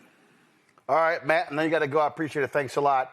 Real quick, though, before I go, at some point we're going to talk about how Texas beat A&M. You keep trying to escape it. I'm not going to let you. I'm sorry. So, the college. Whenever you're ready for that. I got a question. I got a question for you. No. I got a question for you. No. I got a quick question. Did you hang your jersey up? Because y'all not in the playoffs. All I know is. Hold on. Are y'all in the playoffs? Us beating y'all. In fact, we tried. I've been on this show. In fact, we tried to help y'all get into the playoffs because. But you know what? I'm only talking to playoff teams. I'm sorry, did Howard make the – wait, hold up. Did your Asheville school Howard make the playoffs? Oh, no, I'm sorry. That's Prairie View. Hold up, that's Prairie View in Jackson. That's Prairie View and South Carolina State in the Celebration Bowl tomorrow. You can talk as fast as you want. You can talk over me if you like. Oh, I'm not. All I know is on December 20th, you came to on December 20th, Miami will be playing at Kyle Field. Your stadium will be real empty. When I text you, you talking about the offensive coordinator. Oh, he did suck. I'm glad his ass gone. I'm glad he gone. But I do got to ask you this question, man. I got to ask you a question. Are y'all playing in the postseason? Or y'all good to see you, man. Or y'all playing? I hope you feel better about that. Or y'all playing in a Poulan Weed Eater Independence Bowl? Say what you need to, bro. Guess what? You've been running, and you know the time was coming. And you are 9-3, and you're not the top 12 teams left. There we go, Zachary. These immigrants they have learned a valuable lesson. Trump don't want y'all. He took your votes, and y'all believed the okie doke, and now he's crushing y'all. You know, first off, as a Mississippi State Bulldog, I don't know if I can say shit because we sure ain't playing nowhere in the You can't say a damn thing. I don't even know if y'all even were bowl eligible. We are not. There you go. But I know we'll come back. We will one day we will rise again. No, you won't. You know, roll it. When you look at what happened with the Somali community in Minnesota, and you hear that rhetoric, you know, I have such torn feelings. I do not want to see any community terrorized by ICE. I don't want to see any community in America. But when I hear, like the gentleman that you highlighted, now I've actually seen multiple videos of this man who has said things about Trump, who Trump has called his children garbage.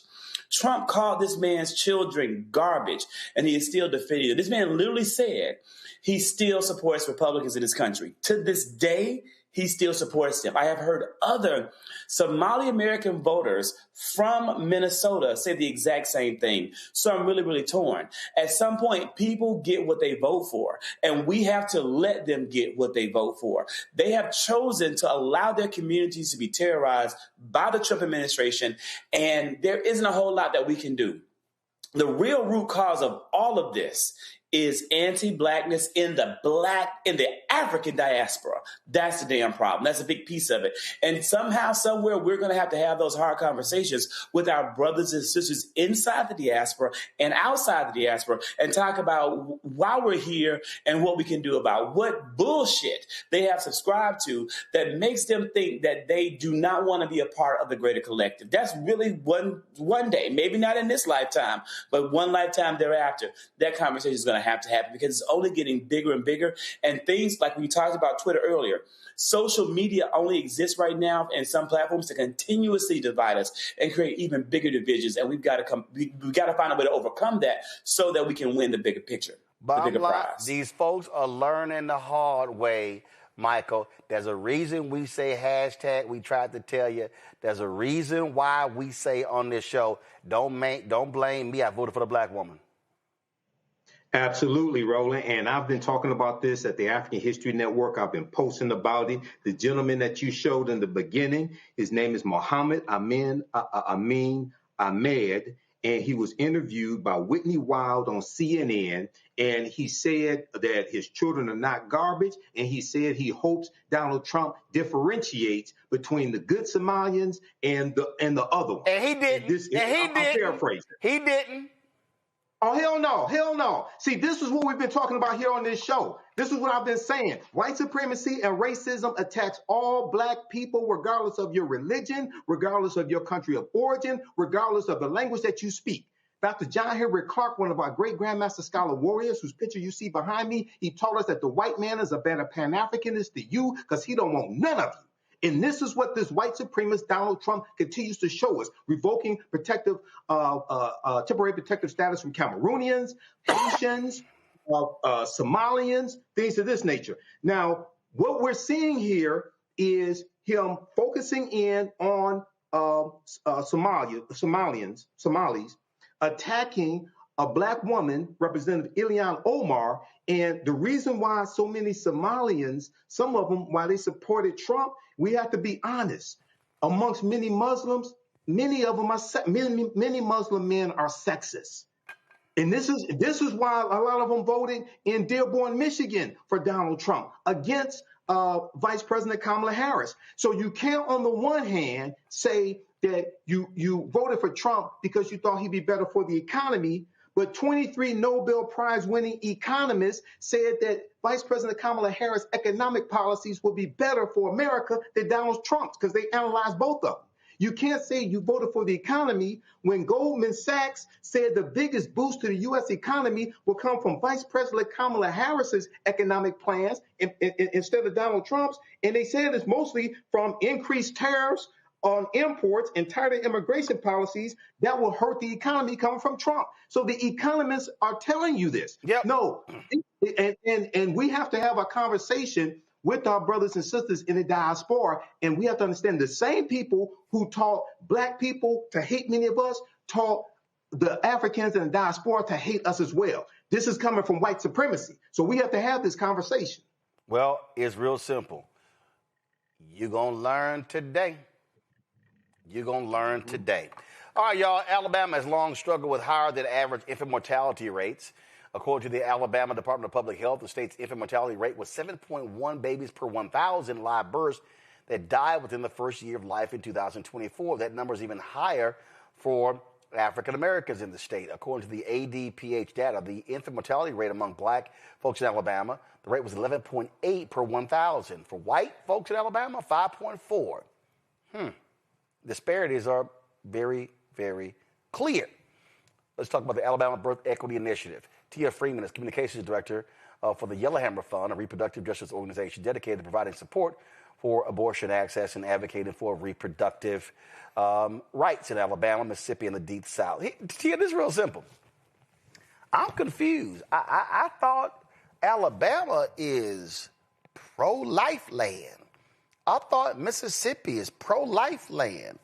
I thought all of these southern states, they some pro-life. I mean, the reason the Supreme Court overturned Roe v. Wade, that was a Mississippi case.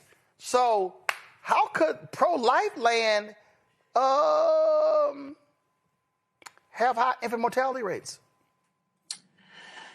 Child, the truth is that when it comes to this discussion of people being pro-life, we all know that pro-life really just means forced birth.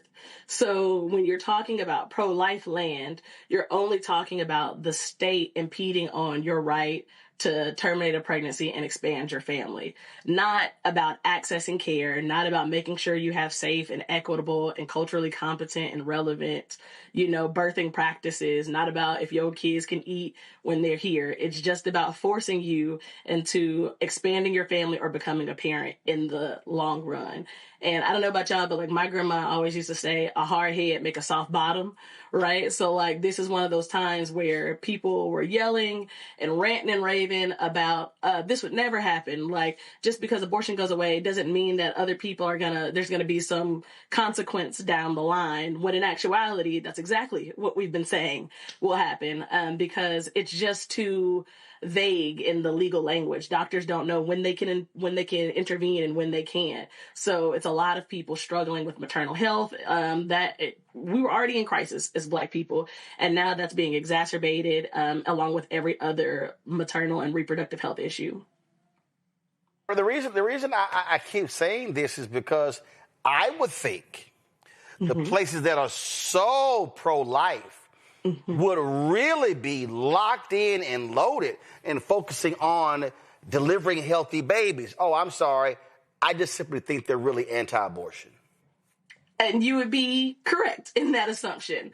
I think you have to look at the legacy in the regions and the landscapes that we're referring to, right? The work that we do at Yellowhammer Fund services the Deep South. We're based in Alabama, but we also support folks in Mississippi, in the Panhandle of Florida, and a couple other states across the South. And those are areas that have had a long colonial, racist, misogynistic, and misogynoir history with birthing folks. You got to think about when folks first came over here and they used Black bodies to, you know, bring in more slave labor to once slavery was in part abolished. They tried to curtail and force Black people not to be able to have to have children.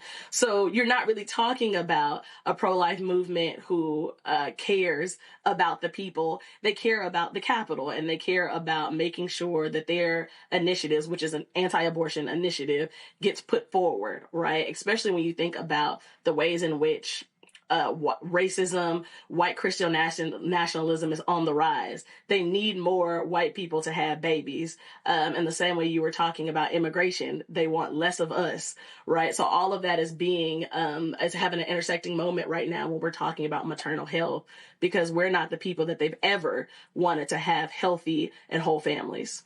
So with this initiative, how do you actually lower the mortality rate for African Americans? What's your plan? We do it by going back to our roots. We come from a long lineage of granny midwives, Black birthing folks. So one of the things that we're doing is making sure that the midwives that are in our region are being able to be trained. They're not having financial burdens and barriers to being able to get their licensure. So how we're doing that is we're paying people to complete their midwifery school. We're paying preceptors to work with midwives. And we're making sure that people are getting culturally competent care, right? This is not just about having certain access to certain legal rights, right? Where you have the right to something or you don't have the right to something. This is coming from a reproductive justice framework where people are able to really have comprehensive care that honors the dignity and humanity that they're coming with and also respects the cultural nuance that we're all living in. So along with paying for midwifery services, we're also expanding that care into rural areas to make sure that as hospitals are being extracted from rural communities, that we're filling that gap by making sure they still have access to quality health care along with resource distribution. All right, questions from our panelists. Zachary, you first. So, this is like my day, right? Where Mississippi's all in the house as a Mississippi native. I want to know just a little bit more about what you're doing in Mississippi and how it's had an impact there. Yeah, so the Alabama Birth Initiative is focused on Alabama. I want to be specific when I'm saying that, but Yellowhammer Fund as an organization works across the Deep South. So the work that we're doing in Mississippi looks like abortion travel assistance. So as you may know, a lot of states in the South have total abortion bans. Some do have some exceptions to what's allowed. But in Mississippi, we're helping abortion seekers travel outside the state to get legal access to care, as well as distributing emergency contraceptives, which is, for those who don't know, those are like Plan B's, the morning after pill. And so we ship that in to Mississippi to whoever requests it. That way they can have that either provisionally, so in case they need it down the road, or if they need it because of instances where they need access to emergency contraceptives. Yeah, very briefly, because my nieces, all my family still lives there. What can we do? Like, how can we get more information? How can we support what you guys are doing, specifically for my family and friends in Mississippi? Yeah, you can go to our website. It is www.yellowhammerfund.org. That's where they can get access to the emergency contraception through the mail. They can also keep up with all of the things that we have going on.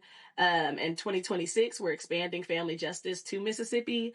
Our family justice initiatives looks like making sure folks have diapers, making sure folks have formula, supporting families. So a lot of times when we're talking about reproductive rights, we're only centering abortion. At Yellowhammer Fund, we really want to be comprehensive and center reproductive justice as a whole, which means also supporting families who want to have families and expand their families. And then you can follow us on social media at Yellow Fund across all platforms, Instagram, Facebook, LinkedIn, Twitter, Blue Sky, all the things. Michael. Tia, when we go back 100 years or go back to the late 1900s or late 1800s, I should say, midwives were more popular back then, okay? And then women started having more babies in hospitals, and then it fell out of favor. Now, in the past 10 to 15 years, we see a resurgence in the popularity of midwives, doulas, in the African American community. What do you attribute that resurgence to? And why do you think, why is it healthier, so to speak, to have a midwife than just a traditional birth in a hospital? It boils down to the medical industrial complex wasn't working for us. The reason that we started having births take place in hospitals had less to do with the fact that we lost favor with our own midwives and doulas, and more to do with the fact that capitalism always gonna cap. Doctors started developing obstetrics a lot more and seeing that was something they can get money from. It could be profitable for them. They started shifting folks in, criminalizing and demonizing midwifery and doula services, thereby forcing people to go into hospitals. And I think now we're coming back out of that when we see that the numbers aren't lining up with the care. So we've been forced into hospitals, but yet we're having an endemic of maternal crises. People are losing their lives. People are becoming disabled. People are just having traumatic cultural experiences. And so now they're trying to get some of that autonomy back by going back to more ancestral practices, like midwives and doulas, that are more in alignment with making sure we have safe and supported birthing practices. All right, then. Tia, if people want more information, where do they go? They can follow us on social media at Yellow Funds, and then they can also go to our website and go to ABEI, which is Alabama Birth Equity Initiative. That's the website for the coalition, and you can find all information you need to figure out how you can support us both financially and how you can make sure that you get access to resources. All right, we appreciate it. Thanks a lot. Yeah, thanks for having me. All right, folks, going to a break. We come back. 50 years of the National Association of Black Journalists. Anniversaries today. We'll talk about that next right here on Roland Martin Unfiltered on the Black Star Network. This week on The Other Side of Change. Book bans, anti-intellectualism, and Trump's continued war on wisdom. This is a coordinated backlash to progress. At the end of the day, conservatives realized that they couldn't win a debate on facts. They started using our language against us, right? Remember when we were all woke and the woke movement and all that kind of stuff? Now everything is anti-woke, right? When we were talking about including diversity, equity, inclusion, higher education, now it's anti-DEI. All this are efforts to suppress the truth because truth empowers people. You're watching The Other Side of Change only on the Black Star Network. Hey, I'm Tasha Cobbs, and you are watching Roland Martin Unfiltered. But I need a little filter. I need something. Blow me out. Make me look 35.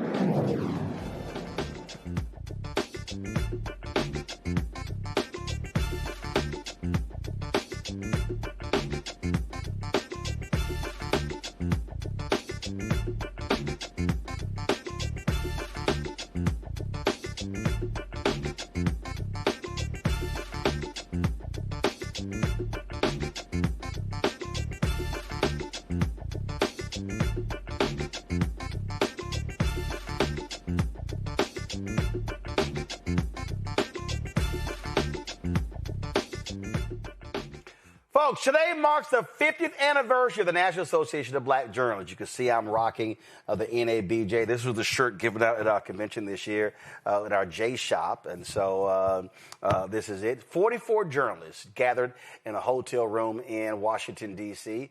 To launch what is known as NABJ. These pioneering black journalists were catching lots of hell in newsrooms, and they decided on December 12, 1975, that they needed a trade organization to speak to and represent the interests of NABJ. The first president was Chuck Stone, my alpha brother. Chuck Stone, of course, and there's no shock that the color scheme of NABJ is black and gold. And so it launched on this day all across the country over the last year. There's been a documentary airing at film festivals telling the story of NABJ. This here is a preview of that documentary.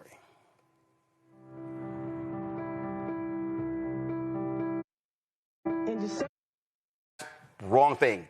That's the wrong camp. Please come. Guys, what are we doing? Thank you.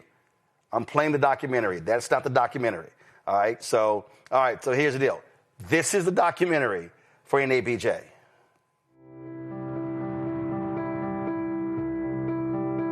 In December of 1975, I'm in Washington, and the black elected officials are meeting.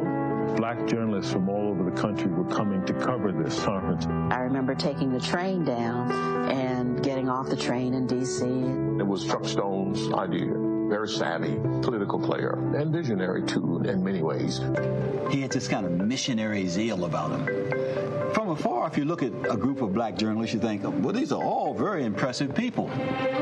But within that group, there's always one who rises a little higher, who speaks a bit more forcefully. Chuck Stone was that person to our group in 1975. It's not the first time it had been tried, but none of the other attempts really got off the ground and flourished. We started it in order to have some means of communication between us, to protect us, and to protest if necessary. A sheet of paper was passed around at the meeting on which we signed our name. There were a few people who were, I don't think I can sign it because if they found out I was here, I might not have a job. It was a very brave thing. Some employers told people that you basically have to pick between your employment here and your association with the National Association of Black Journalists. So the whole idea was to improve the number of blacks in journalism overall in America, to improve the treatment of those who had jobs, and to improve the coverage of the black community. You could be the only black person on the staff. So it was also lonely in a lot of cases because you didn't have anyone who looked like you. I was essentially a clerk and did a little bit of helping around the newsroom. I must have said, I wonder if I could ever be on air. And the news director told me, oh, no. You don't look black enough to qualify. We challenged journalism to get the numbers up. Just weeks after our founding, the editor and publisher article was very important. It basically put us on the map in the industry, let folks know that this is an organization that they need to pay attention to.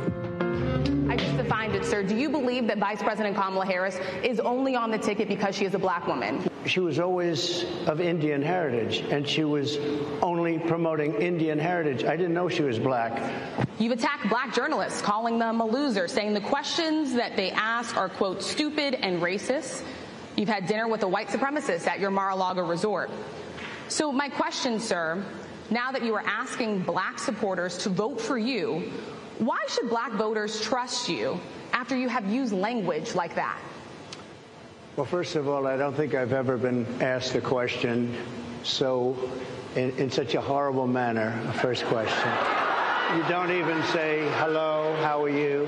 Are you with ABC? Because I think they're a fake news network, a terrible network. When Donald Trump was doing his antics, to see how controversial, how we had gotten into the level of news making, because that was what the organization's convention was created for. It was a news makers convention. Trump appeared at the convention as part of his campaign's drive to court black voters. Donald Trump da buna katıldı Chicago'da ve na conferência da Associação de Jornalistas Negros dos Estados Unidos ontem em Chicago. Safe spaces are so very important. And so when I think of what the founders have created, it is in my heart and spirit a safe space. And frankly, beyond that, this organization has had to hold publications and entities accountable for how they have treated black journalists, and that's a big deal. Some people will help found and then they just go on about their merry way. No, these people are here, they are involved, they are still teaching, they are still learning, they are still fighting. The founders thought when they came together that we're going to form a brotherhood, a sisterhood, a family, and we will support each other and we'll be here for each other. To see the veterans that still are dedicated to this organization and like me want to still come and learn and share what we have learned just fills my heart.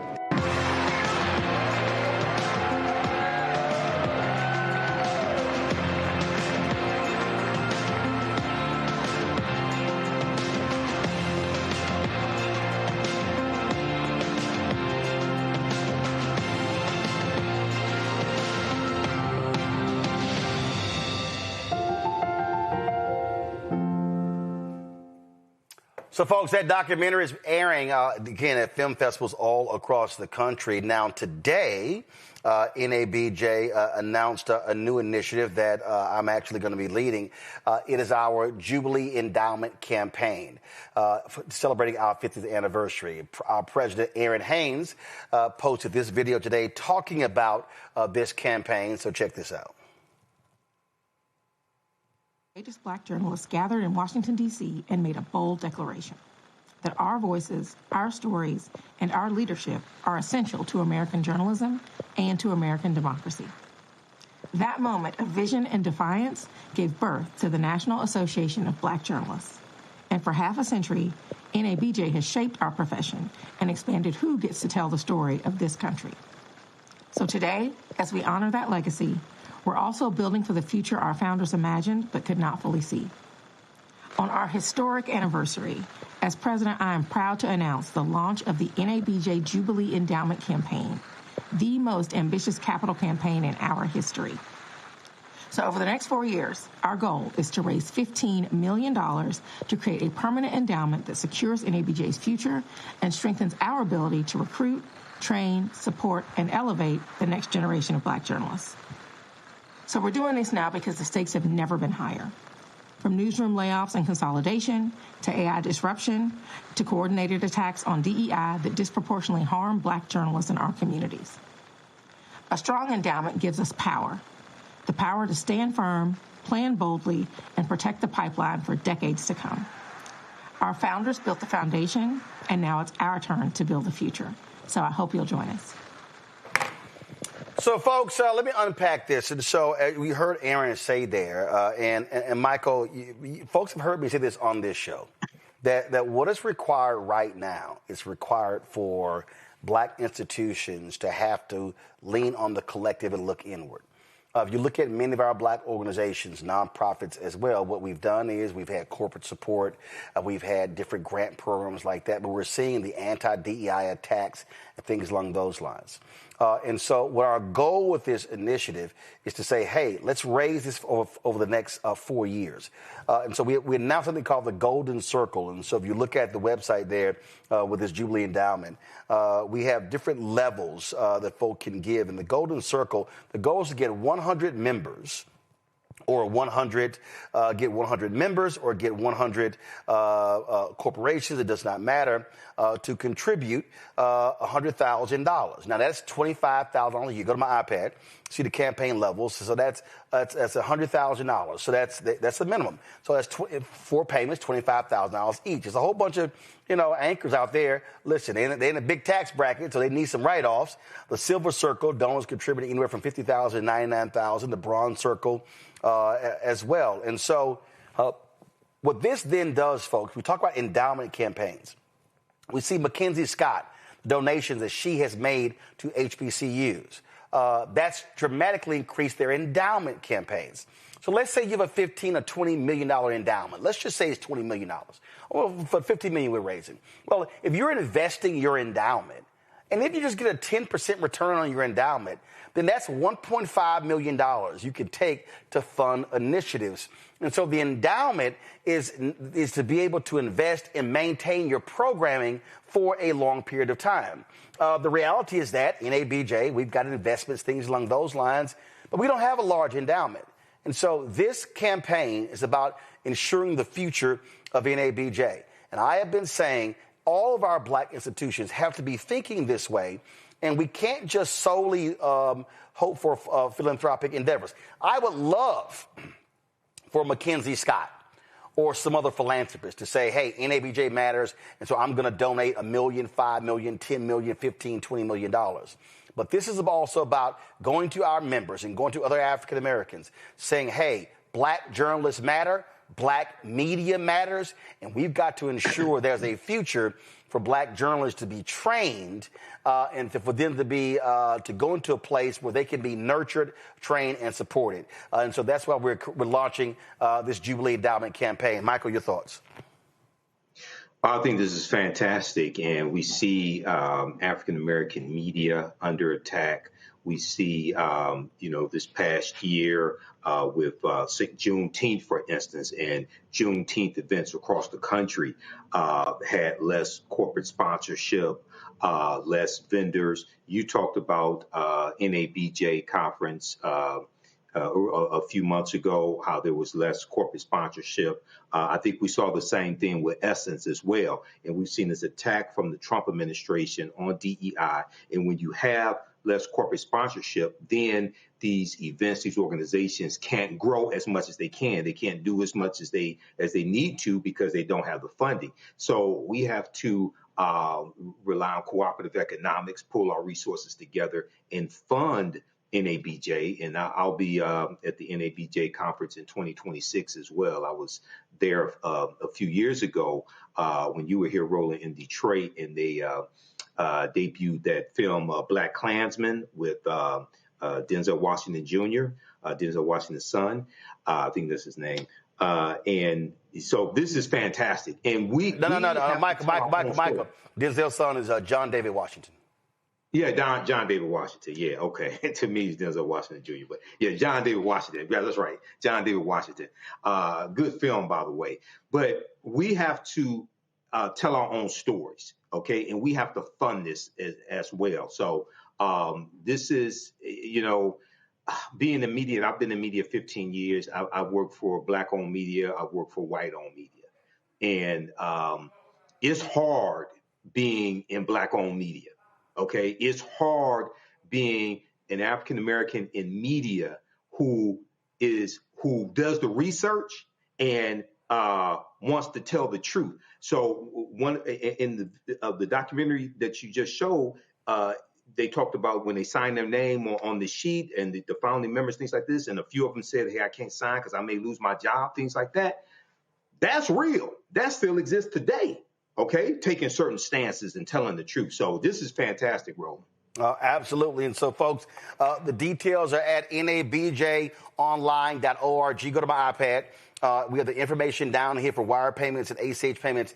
And I'll be getting with our national office to have links on the site for you to be able to give directly right there on the website. And so again, happy 50th anniversary to NABJ.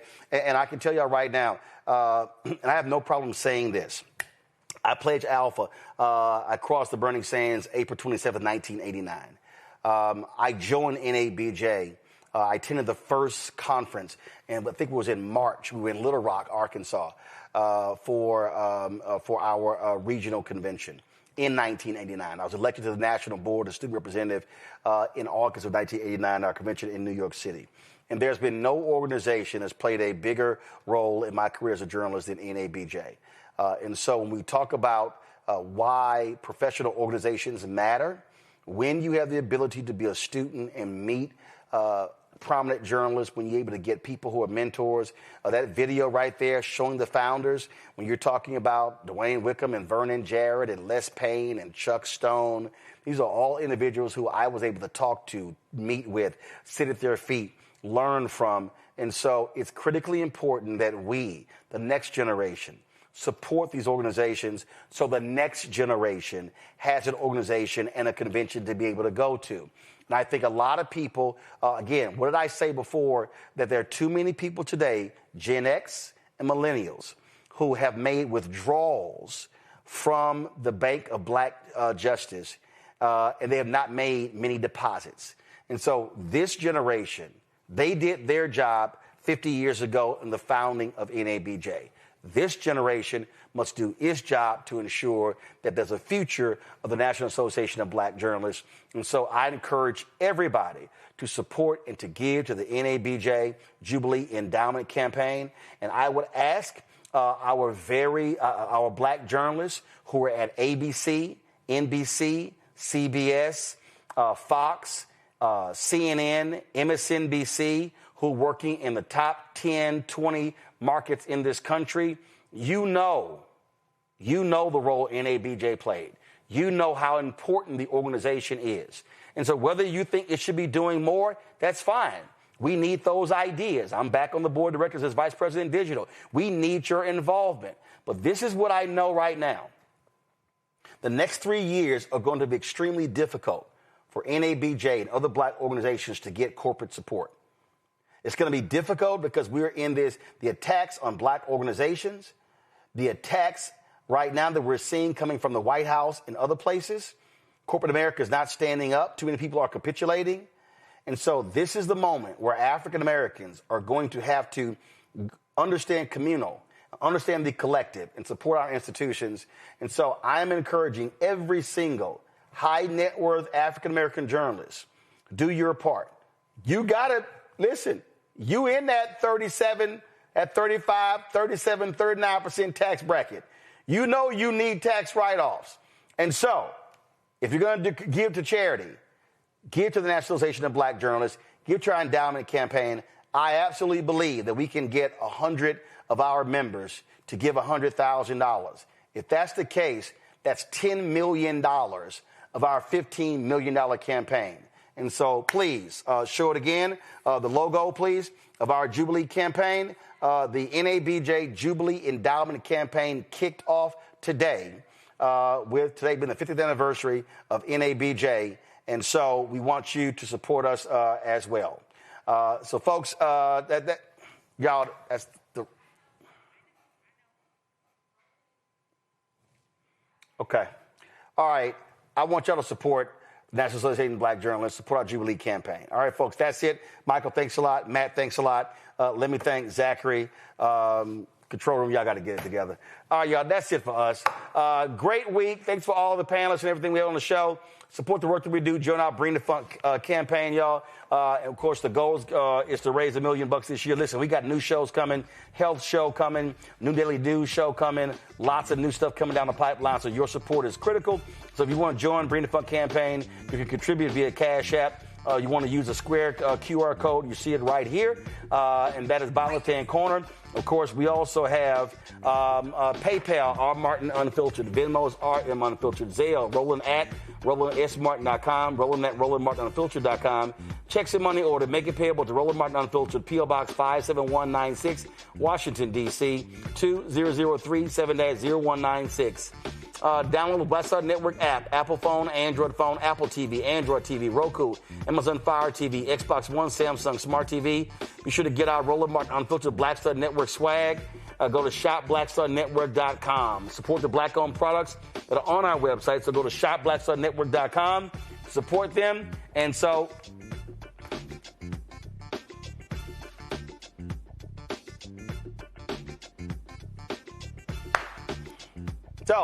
all the products you see to my left. Thank you.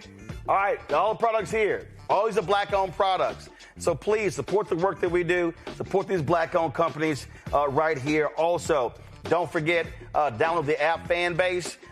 And look, only a few more days left. The raise closes on the 18th. Today is the 12th.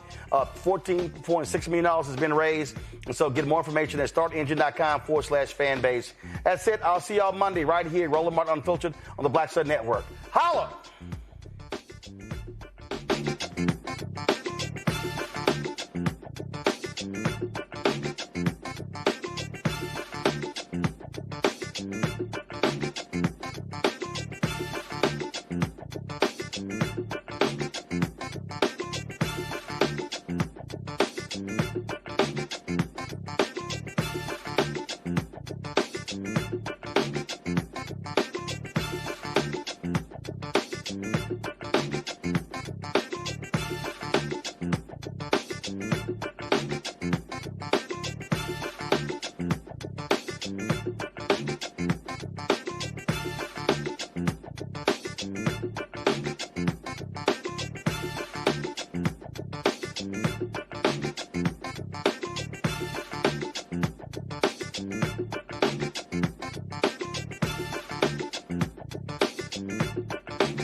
Reproductive.